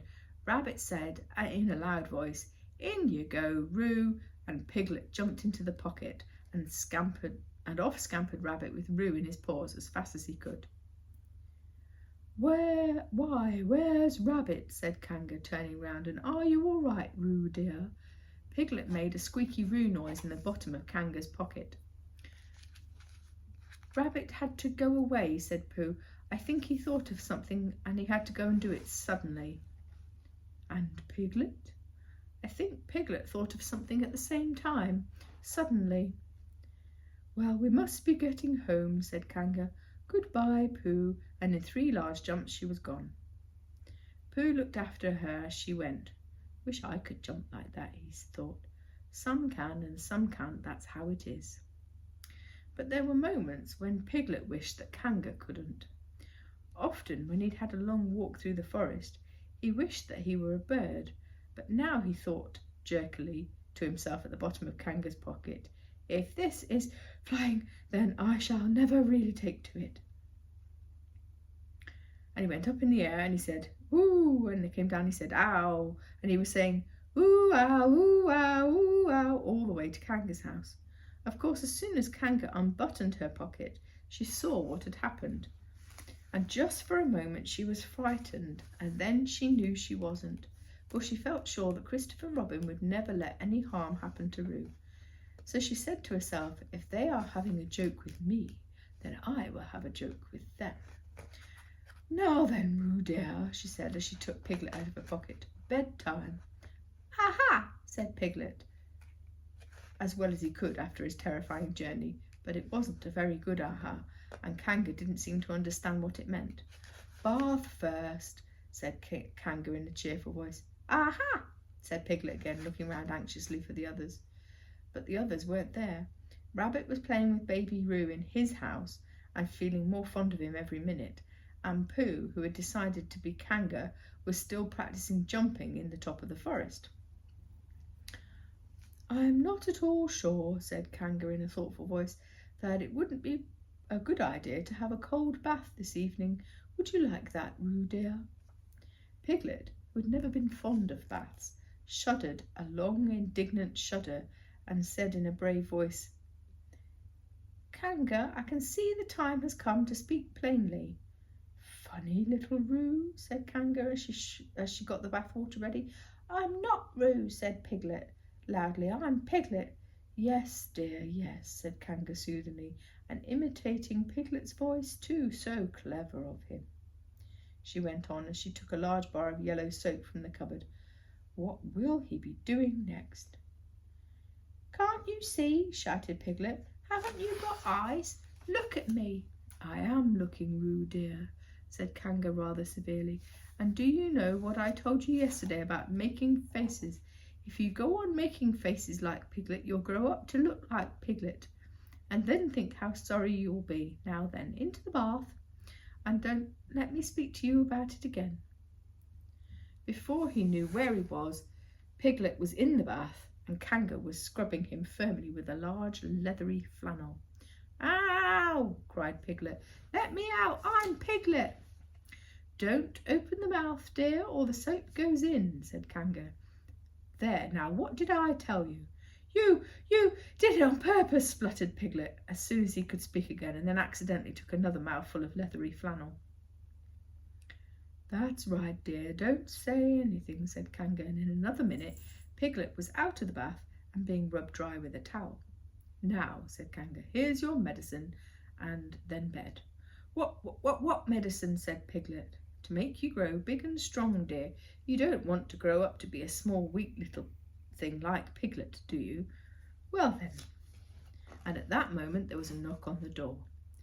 Come in, said Kanga, and in came Christopher Robin. Christopher Robin, cried Piglet. Tell Kanga who I am. She keeps saying I'm Roo, but I'm not. Am I? Christopher Robin looked at him carefully and shook his head. You can't be Roo, because I've just seen Roo playing at Rabbit's house. Well, said Kanga, fancy that. Fancy my making a mistake like that. There you are, said Piglet. I told you I'm Piglet. Christopher Robin shook his head again. Oh, you're not Piglet. I know Piglet well, and he's quite a different colour. Piglet began to say this was because he'd just had a bath, and then he thought perhaps he wouldn't say that, and he opened his mouth to say something, and Kanga slipped the medicine spoon in and then patted him on the back and told him that it was really quite a nice taste once you got used to it. I knew it wasn't Piglet, said Kanga. I wondered who it could be. Perhaps it's some relation of Pooh, said Christopher Robin. What about a nephew or an uncle or something? Kanga agreed that that was probably what it was, and they would have to call him some name. I shall call it Pootle, said Christopher Robin. Henry Pootle for short. And then it was decided. Henry Pootle wriggled out of Kanga's arms and jumped to the ground. To his great joy, Christopher Robin had left the door open. Never had Henry Piglet run so fast as then, and he didn't stop running until he got quite close to his house. But when he was 100 yards away, he stopped running, rolled all the rest of the way home to get his nice comfortable colour again. So Kanga and Roo stayed in the forest, and every Tuesday Roo spent the day with his great friend Rabbit, and every Tuesday Kanga spent the day with her great friend Pooh, teaching him how to jump. And every Tuesday Piglet spent the day with his great friend Christopher Robin, so they were all happy again.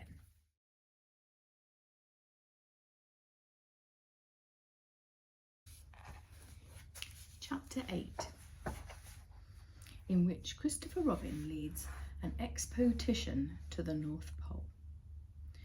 One fine day, Pooh had stumped up to the top of the forest to see if his friend Christopher Robin was interested in bears at all. After breakfast that morning, a simple meal of marmalade spread lightly over a honeycomb or two, he had suddenly thought of a new song, and it began like this. Sing ho for the life of a bear.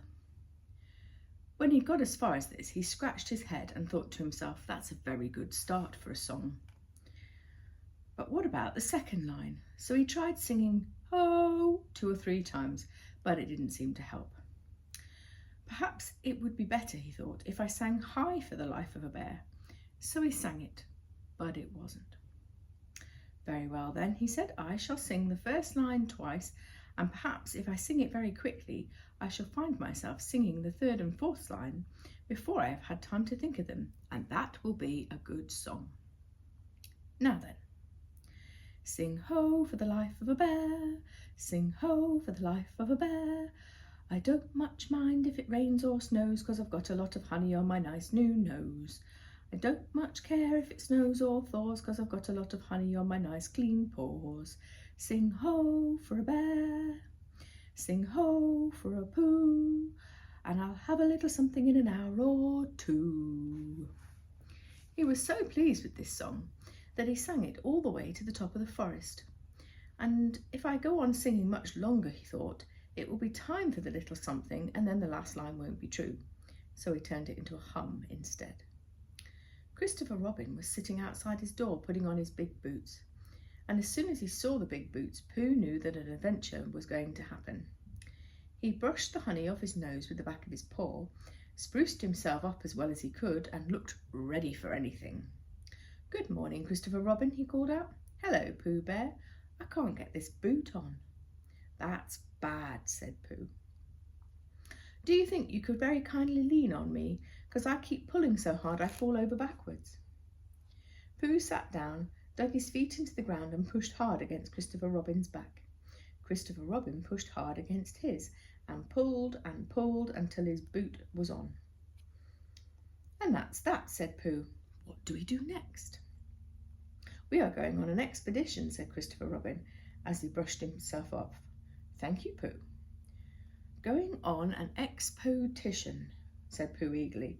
I don't think I've ever been on one of those. What are we going to do on this expedition? Silly old bear, it's got an X in it. Oh, said Pooh. I know, but he didn't really. We're going to discover the North Pole. Oh, said Pooh again. What is the North Pole? He asked. It's just a thing you discover, said Christopher Robin carelessly, not being quite sure himself. Oh, I see, said Pooh. Are bears any good at finding it? Of course they are. And Kanga and Rabbit and all of you. It's an expedition. That's what an expedition means. A long line of everybody. You'd better tell the others to get ready while I see if my gun's all right. And we all have to bring provisions. Bring what? Things to eat. Oh, said Pooh happily. I thought you said provisions. I'll go and tell them. And he stumped off. The first person he met was Rabbit. Hello, Rabbit, he said. Is that you? Let's pretend it isn't, said Rabbit, and see what happens. I've got a message for you. I'll give it to him. We're all going on an expedition with Christopher Robin. What is it when we're on it? A sort of boat, I think, said Pooh. Oh, that sort. Yes, and we're going to discover a pole or something, or was it a mole? Anyhow, we're going to discover it. We are we? Said Rabbit. Yes, and I've got to bring things to eat with us in case we want to eat them. I'm going down to Piglet's. Tell Kanga, will you? He left Rabbit and hurried down to Piglet's house. The piglet was sitting on the ground at the door of his house, blowing happily at a dandelion and wondering whether it would be this year, next year, sometime or never. He had just discovered that it would be never, and he was trying to remember what it was and hoping it wasn't anything nice, and Pooh came up. Oh, Piglet, said Pooh excitedly, we're going on an expedition, all of us with things to eat to discover something. To discover what? Said Piglet anxiously. Oh, just something. Nothing fierce. Christopher Robin didn't say anything about fierce. He said it had an X in it. It isn't their necks I mind, said Piglet earnestly. It's their teeth. But if Christopher Robin is going, I don't mind anything. In a little while they were all ready at the top of the forest and the expedition started. First came Christopher Robin and Rabbit. Then Piglet and Pooh, then Kanga with Roo in her pocket, and Owl, then Eeyore, and at the end a long line of all of Rabbit's friends and relations. I didn't ask them, explained Rabbit carelessly. They just came, as they always do. They can march at the end after Eeyore. What I say, said Eeyore, is that it's unsettling. I didn't want to come on this expo, what Pooh said, only I came to oblige. But here I am, and if I am to be the end of the expo, what we're talking about, then let me be the end. But if every time I want to sit down for a little rest, I have to brush away half a dozen of Rabbit's smaller friends and relations first, then it isn't an expo, whatever it is, at all. It's simply a confused noise. That's what I say. I see what Eeyore means, said Owl. If you ask me, I'm not asking anybody, said Eeyore. I'm telling everybody. We can look for the North Pole, or we can play Here We Go Gathering Nuts in May, with the end part of the ant's nest. It's all the same to me. There was a shout from the top of the line. Come on, said Christopher Robin. Come on, said Pooh and Piglet. Come on, said Owl. We're starting, said Rabbit. I must go, and he hurried off to the front of the expedition with Christopher Robin. All right, said Eeyore, we're going, only don't blame me. So off they went to discover the pole, and as they walked they chatted to each other of this and that, all except Pooh, who was making up a song. "This is the first verse," he said to Piglet when he was ready with it. "First verse of what?" "My song." "What song?" "This one." "Which one?" "Well, if you listen, Piglet, you'll hear it." "How do you know I'm not listening?" Pooh couldn't answer that one, so he began to sing. They all went off to discover the pole, Owl and Piglet and Rabbit and all. It's a thing you discover, as I've been told, by Owl and Piglet and Rabbit and all. Eeyore and Christopher Robin and Pooh and Rabbit's relations were all there too, and where the pole was none of them knew. Sing high for Owl and Rabbit and all. "Hush," said Christopher Robin as he turned to face Pooh. "We're coming to a dangerous place." "Hush," said Pooh, turning round quickly to Piglet. "Hush," said Piglet to Kanga. "Hush," said Kanga to Owl, while Roo said "hush" several times quietly to himself. "Hush," said Owl to Eeyore. "Hush," said Eeyore in a terrible voice to all of Rabbit's friends and relations, and "hush, hush, hush," they said hastily down to each other in the line, until it got to the last one. And the last and smallest friend and relation was so upset to find himself that the whole expedition was saying hush to him, he buried himself headwards downwards in a crack in the ground and stayed there for 2 days until the danger was over, and then went home in a great hurry and lived quietly with his aunt ever afterwards. His name was Alexander Beetle. They came to a stream which twisted and tumbled between high rocky banks. Christopher Robin saw at once how dangerous it was. "This is just the sort of place," he explained, "for an ambush." "What sort of bush?" whispered Pooh to Piglet. "A gorse bush." "My dear Pooh," said Owl in his superior way, "don't you know what an ambush is?" "Owl," said Piglet, looking round severely, "Pooh's whisper was a perfectly private whisper. There was no need—" "An ambush," said Owl, "is a sort of surprise." "So's a gorse bush sometimes," said Pooh.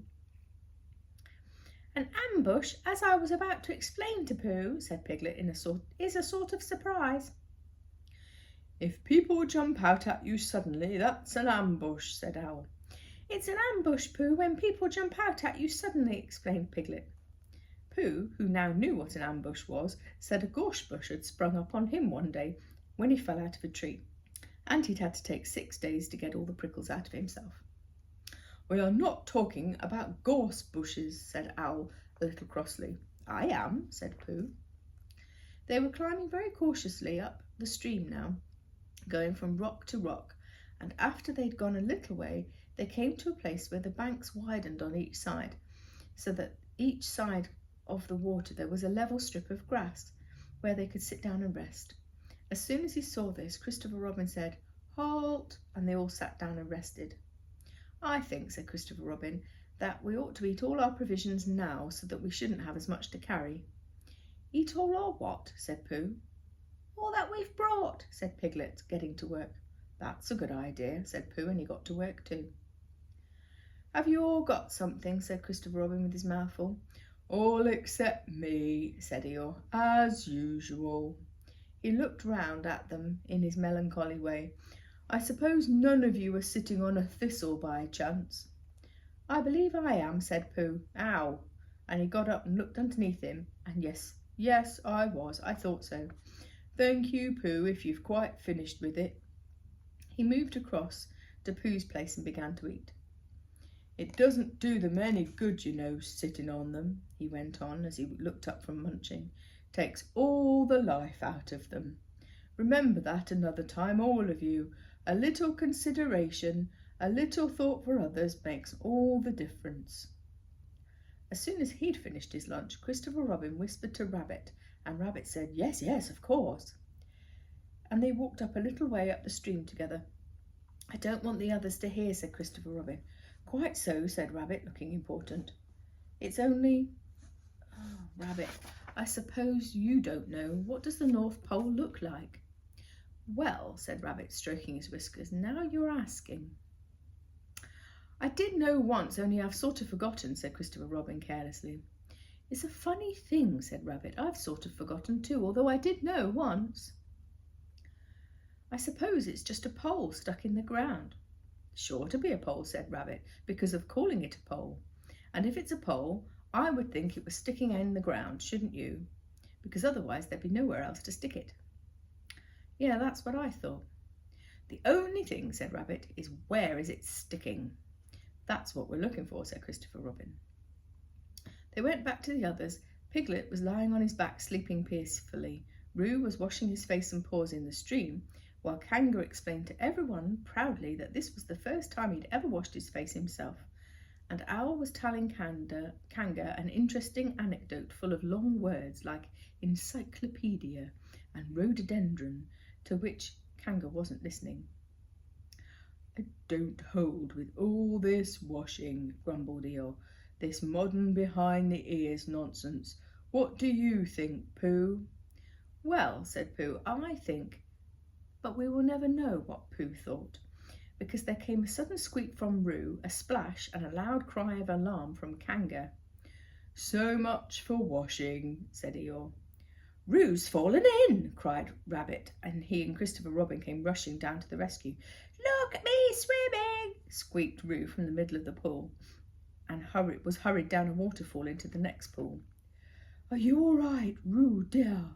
Called Kanga anxiously. Yes, said Roo.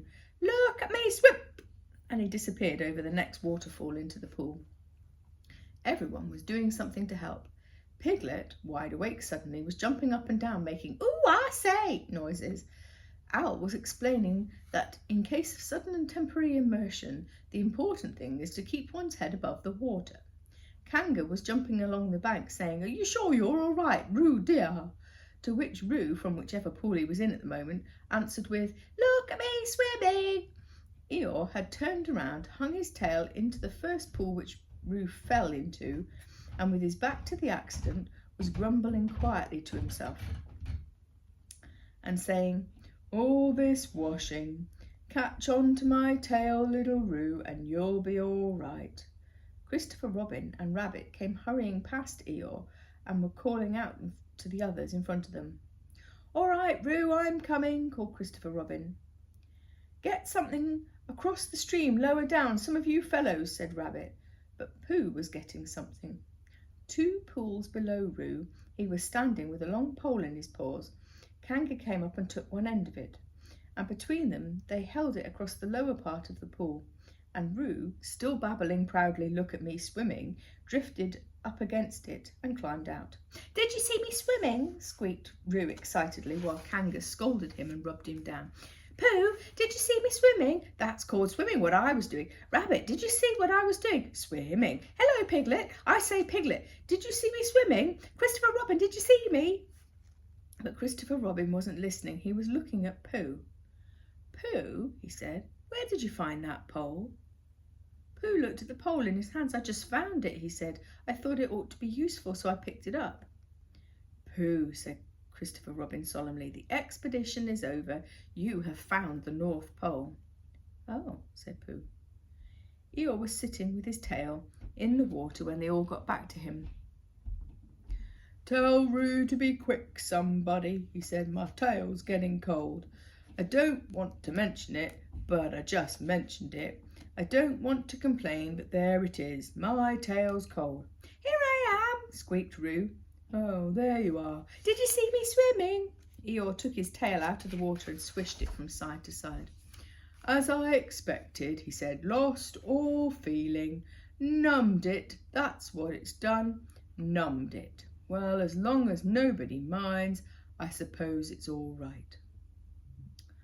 Poor old Eeyore, I'll dry it for you, said Christopher Robin, and he took out his handkerchief and rubbed it up. Thank you, Christopher Robin. You're the only one who seems to understand about tails. They don't think. That's what's the matter with some of these others. They've no imagination. A tail isn't a tail to them. It's just a little bit extra at the back. Never mind, Eeyore, said Christopher Robin, rubbing his hardest. Is that better? It's feeling more like a tail, perhaps. It belongs again, if you know what I mean. Hello, Eeyore, said Pooh, coming up to them with his pole. Hello, Pooh. Thanks for asking, but I shall be able to use it again in a day or two." "Use what?" said Pooh. "What we are talking about." "I wasn't talking about anything," said Pooh, looking puzzled. "My mistake. I thought you were saying how sorry you were about my tail being all numb, and could you do anything to help?" "No," said Pooh, "that wasn't me." He thought for a little while, and then he suggested helpfully, "Perhaps it was somebody else." "Well, thank him for me when you see him." Pooh looked anxiously at Christopher Robin. "Pooh's found the North Pole," said Christopher Robin. "Isn't that lovely?" Pooh looked modestly down. "Is that it?" said Eeyore. "Yes," said Christopher Robin. "Is that what we were looking for?" "Yes," said Pooh. "Oh," said Eeyore. "Well, anyhow, it didn't rain," he said. They stuck the pole in the ground, and Christopher Robin tied a message to it. "North Pole, discovered by Pooh. Pooh found it." Then they all went home again. And I think, but I'm not quite sure, that Roo had a hot bath and went straight to bed. Pooh went back to his own house feeling very proud of what he'd done, and had a little something to revive himself.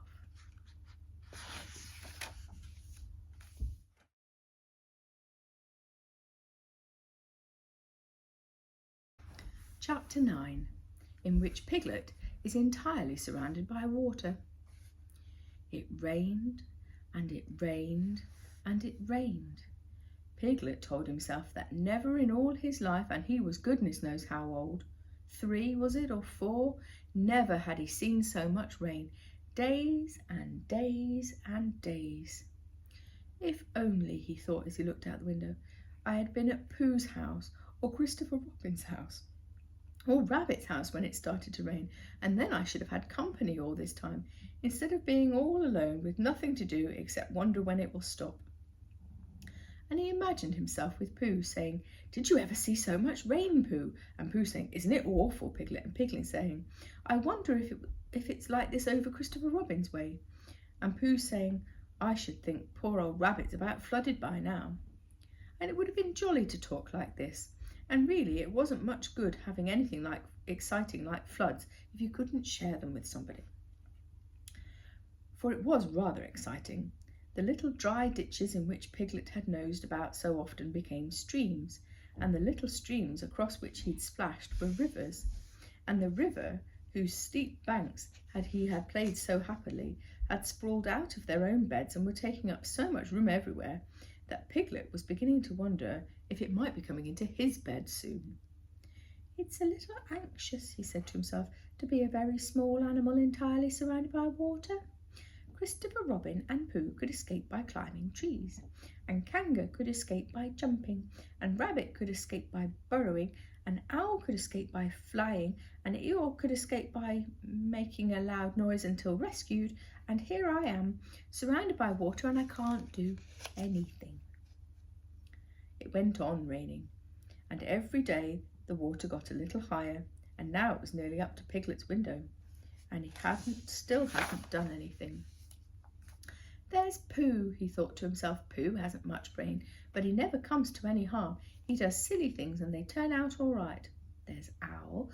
Owl hasn't got any brain really, but he knows things. He would know the right thing to do when surrounded by water. There's Rabbit. He hasn't learnt in books, but he can always think of a clever plan. There's Kanga. She isn't clever, Kanga isn't, but she would be so anxious about Roo that she would do a good thing without thinking about it. And then there's Eeyore. Eeyore's so miserable anyhow that he probably wouldn't mind this. But I wonder what Christopher Robin would do." Then he remembered a story about Christopher Robin, who had told him about a man on a desert island who had written something in a bottle and thrown it into the sea.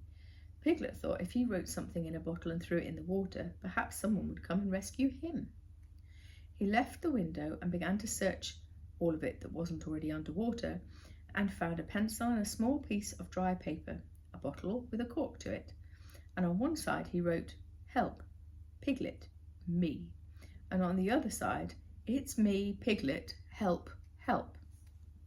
He put the paper in the bottle and corked it up tightly as he could, leant out of the window as far as he could lean without falling in, and threw the bottle as far as he could throw. Splash! And in a little while it bobbed up again, and he watched it floating away in the distance until his eyes ached with looking, and sometimes he thought it was the bottle, and sometimes he thought it was just a ripple on the water which he was following, and then suddenly he knew that he would never see it again, and that he had done all he could to save himself. So now, he thought, somebody else will have to do something, and I hope they do it soon, because if they don't I shall have to swim, which I can't, and I hope they do it soon. And he gave a long sigh and said, I wish Pooh were here. It's so much more friendly with two. The rain began when Pooh was asleep. It rained and rained and rained. He slept and slept and slept. He'd had a very tiring day. You remember how he discovered the North Pole? Well, he was so proud of this, he asked Christopher Robin if there was any other poles that a bear could discover. There's a South Pole, said Christopher Robin. I expect there's an East and West poles too, although people don't like talking about them.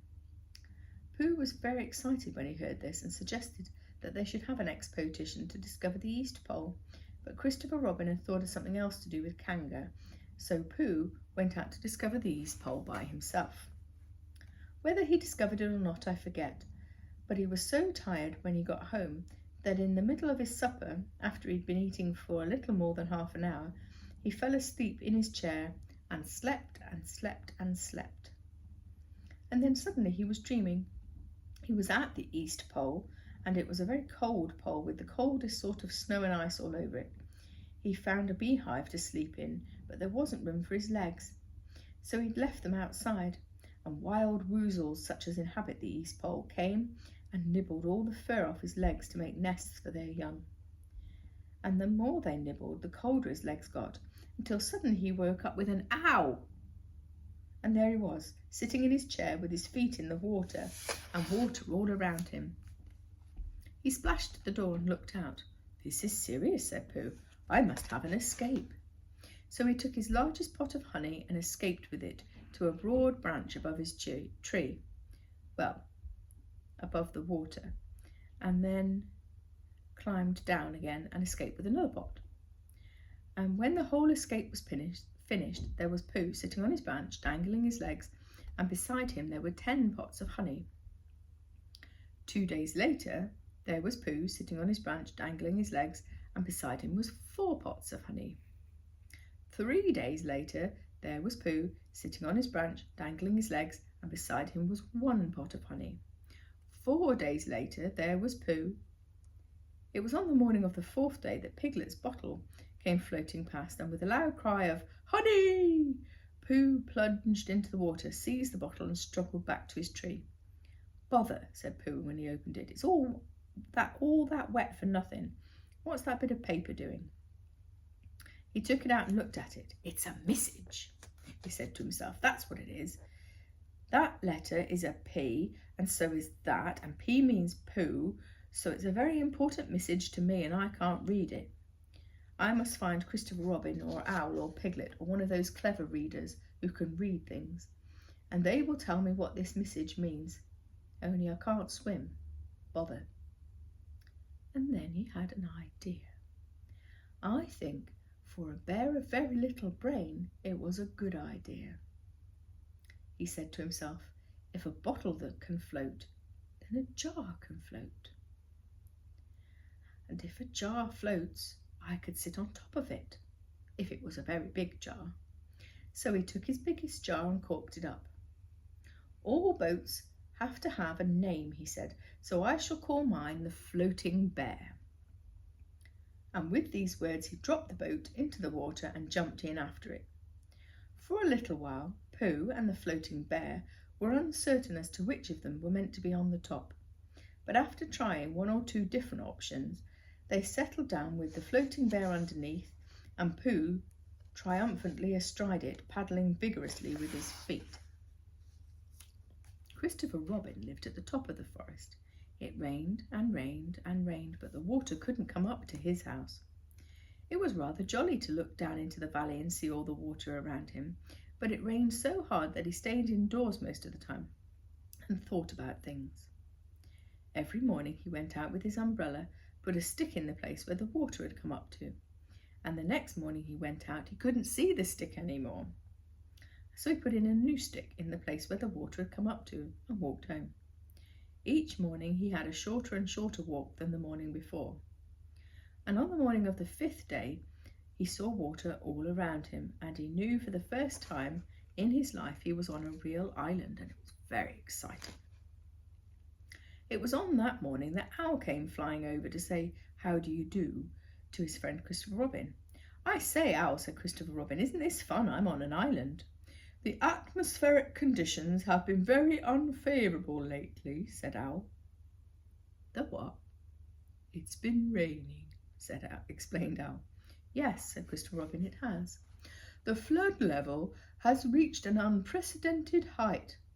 "The who?" "There's a lot of water about," explained Owl. "Yes," said Christopher Robin, "there is. However, the prospects are rapidly becoming more favourable. At any moment—" "Have you seen Pooh?" "No, at any moment—" "I hope he's all right," said Christopher Robin. "I've been wondering about him. I expect Piglet's with him. Do you think they're all right, Owl?" "I expect so. You see, at any moment—" "Do go and see, Owl, because Pooh hasn't got much brain and he might do something silly, and I do love him, Owl. Do you see, Owl?" "That's all right," said Owl. "I'll go back directly." And he flew off, and in a little while he was back again. "Pooh isn't there," he said. "Not there?" "He's been there. He's been sitting on a branch of his tree outside with 9 pots of honey, but he's not there now." "Oh, Pooh!" cried Christopher Robin. "Where are you?" "Here I am," said a growly voice behind him. "Pooh!" They rushed into each other's arms. "How did you get here?" Christopher Robin said when he was ready to talk again. "On my boat," said Pooh proudly. "I had a very important message sent to me in a bottle, and owing to me getting some water in my eyes, I couldn't read it, so I brought it to you on my boat." With these proud words he gave Christopher Robin the message. "It's from Piglet," said Christopher Robin after he'd read it. "Isn't there anything about Pooh in it?" asked the bear, looking over his shoulder. Christopher Robin read the message aloud. "Oh, those peas are Piglet's. I thought they were Pooh's. We must rescue him at once. I thought he was with you, Pooh. Owl, could you rescue him on your back?" "I don't think so," said Owl after grave thought. "It's doubtful if the necessary dorsal muscles—" "Then would you fly to him at once and say rescue is coming, and that Pooh and I will think of a rescue and come as quick as ever we can?" "Oh, don't talk, Owl, go quick." And still thinking of something to say, Owl flew off. "Now then, Pooh," said Christopher Robin, "where's your boat?" "I ought to say," explained Pooh as they walked down to the shore of the island, "that it isn't an ordinary sort of boat. Sometimes it's a boat and sometimes it's more of an accident. It all depends." "Depends on what? Whether I'm on top of it or underneath it?" "Oh, well, where is it?" "There," said Pooh, proudly pointing at the floating bear.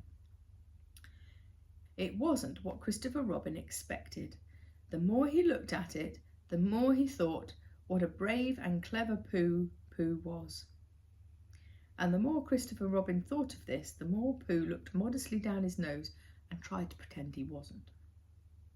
"It's too small for 2 of us," said Christopher Robin sadly. 3 of us with Piglet." "That makes it smaller still. Oh, Pooh Bear, what shall we do?" And then this bear, Pooh Bear, Winnie the Pooh, FOP, friend of Piglet, RC, Rabbit's companion, PD, Pole Discoverer, EC and TF, Eeyore's comforter and tail finder. In fact, Pooh himself said something so clever that Christopher Robin could only look at him with his mouth open and his eyes staring, wondering if this really was the bear of very little brain who he had known and loved so long. "We might go in your umbrella," said Pooh. "We might go in your umbrella," said Pooh. "We might go in your umbrella," said Pooh. For suddenly Christopher Robin saw that they might.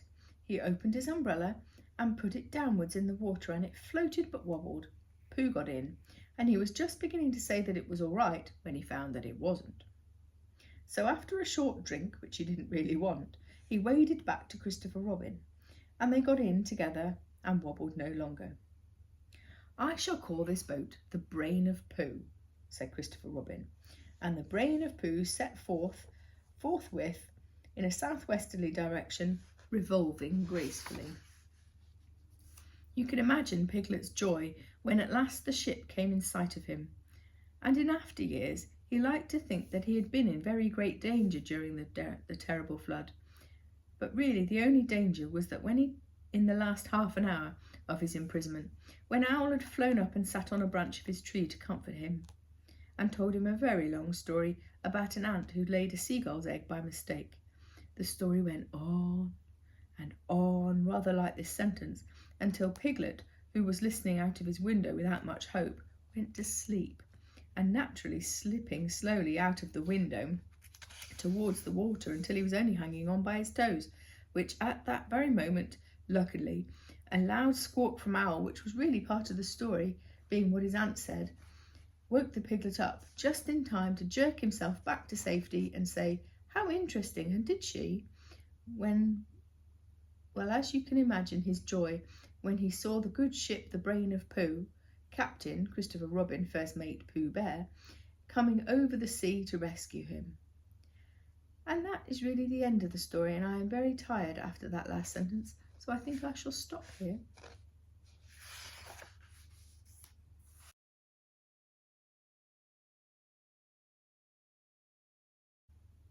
Chapter 10, in which Christopher Robin gives a Pooh party and we say goodbye. One day when the sun had come back to the forest, bringing with it the scent of May, and all the streams in the forest were tinkling happily to find themselves their own pretty shape again, and the pools lay dreaming of the life they had seen and the big things they had done, and in the warmth and quiet of the forest the cuckoo was trying out his voice carefully and listening to see if he liked it. Wood pigeons, complaining gently to themselves in their lazy, comfortable way that it was the other fellow's fault, but it didn't really matter very much.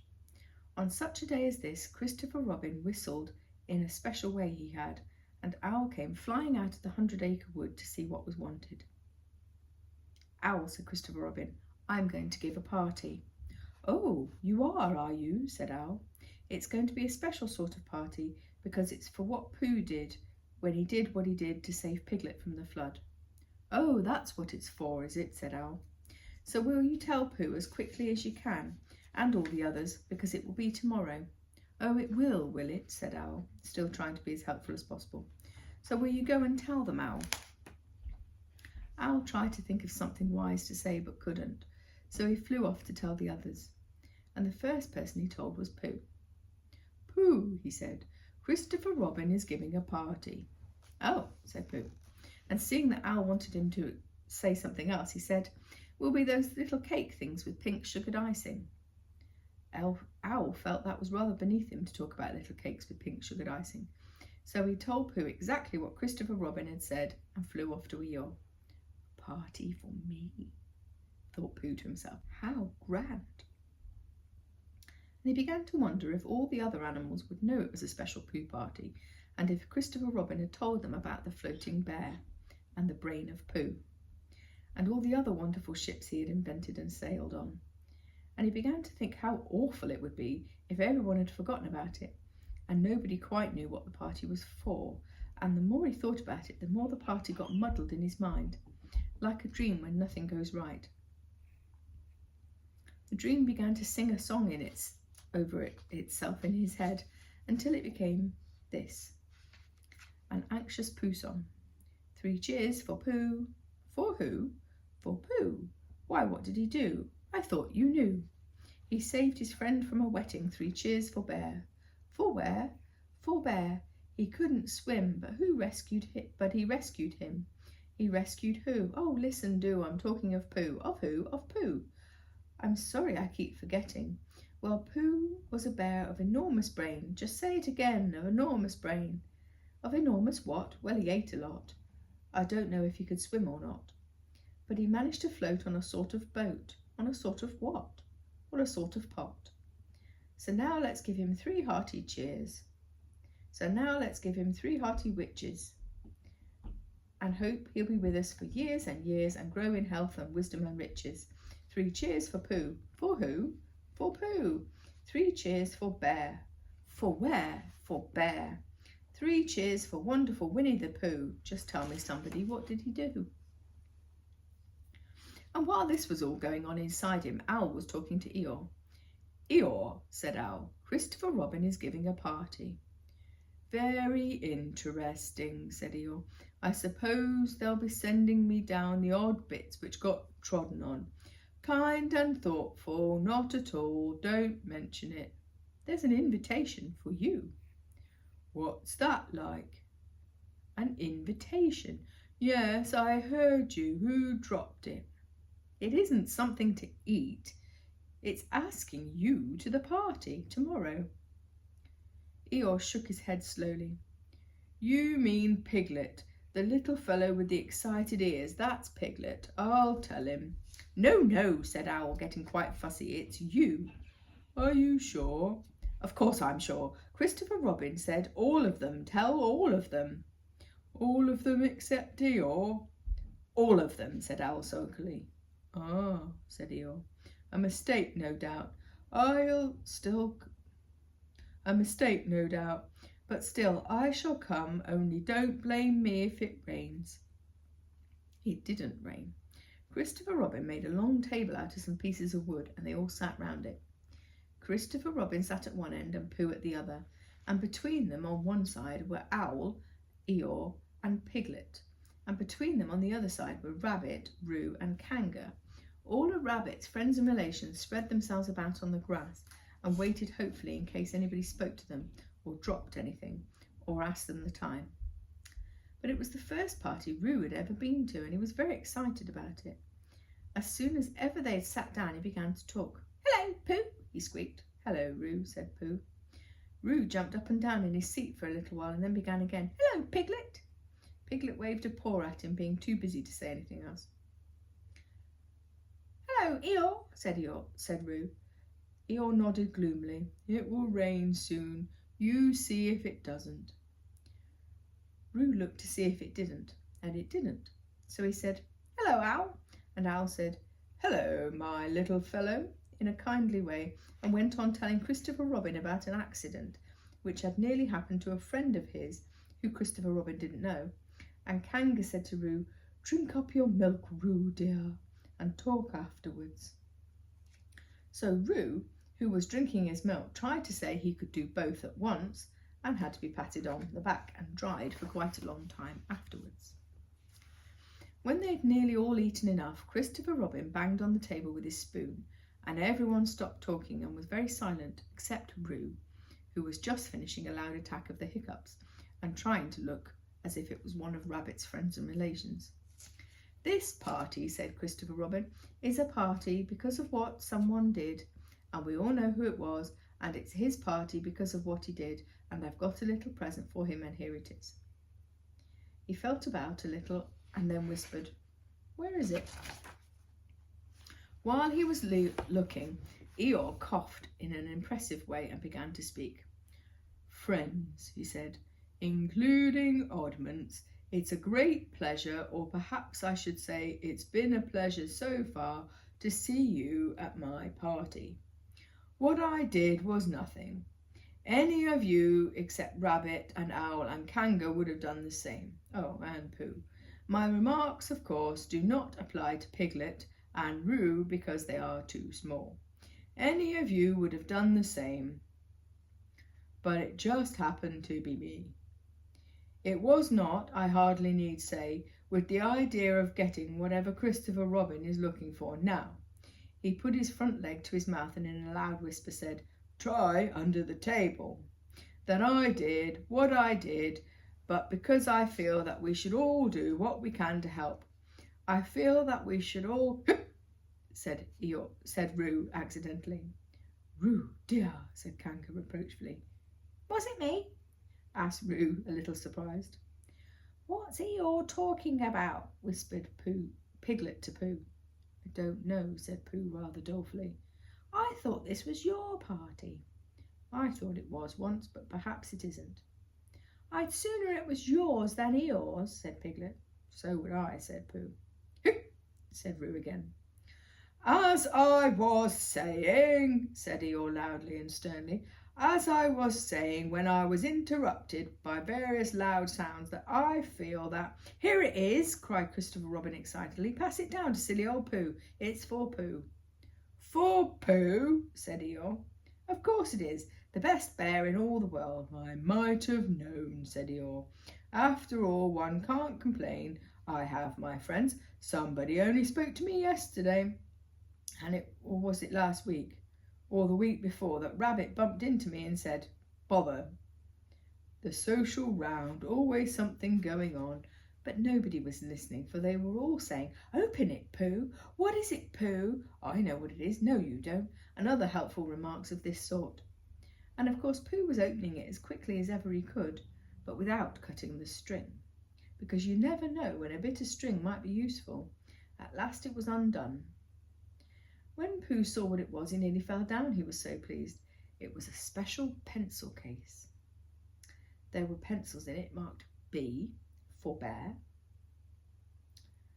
and pencils marked HB for helping bear, and pencils marked BB for brave bear. There was a knife for sharpening the pencils, and a rubber for rubbing things out which you'd spelt wrong, and a ruler for ruling lines for the words to walk on, and inches on the ruler in case you wanted to know how many inches something was. Blue pencils and red pencils and green pencils for saying lovely things in blue, red and green. And all these lovely things were in little pockets of their own in a special case, which shut with a click when you clicked it, and they were all for Pooh. Oh, said Pooh. Oh, Pooh, said everybody except Eeyore. Thank you, growled Pooh. But Eeyore was saying to himself, this writing business, pencils and what-not, overrated if you ask me. Silly stuff, nothing in it. Later on, when they'd all had a chance to say goodbye and thank you to Christopher Robin, Pooh and Piglet walked home thoughtfully together in the golden evening, and for a long time they were silent. When you wake up in the morning, Pooh, said Piglet at last, what's the first thing you say to yourself? What's for breakfast, said Pooh. What do you say, Piglet? I say, I wonder what's going to be exciting today, said Piglet. Pooh nodded thoughtfully. It's the same thing, he said. And what did happen, asked Christopher Robin. When? Next morning, I don't know. Well, could you think and tell me and Pooh sometime? If you wanted it very much. Pooh does, said Christopher Robin. He gave a deep sigh, picked his bear up by the leg, and walked off to the door, trailing Winnie the Pooh behind him. At the door, he said, coming to see me have my bath? I might, I said. Was Pooh's pencil case any better than mine? It was just the same, I said. He nodded and went out, and in a moment I heard Winnie the Pooh bump, bump, bump, going up the stairs behind him. Good night.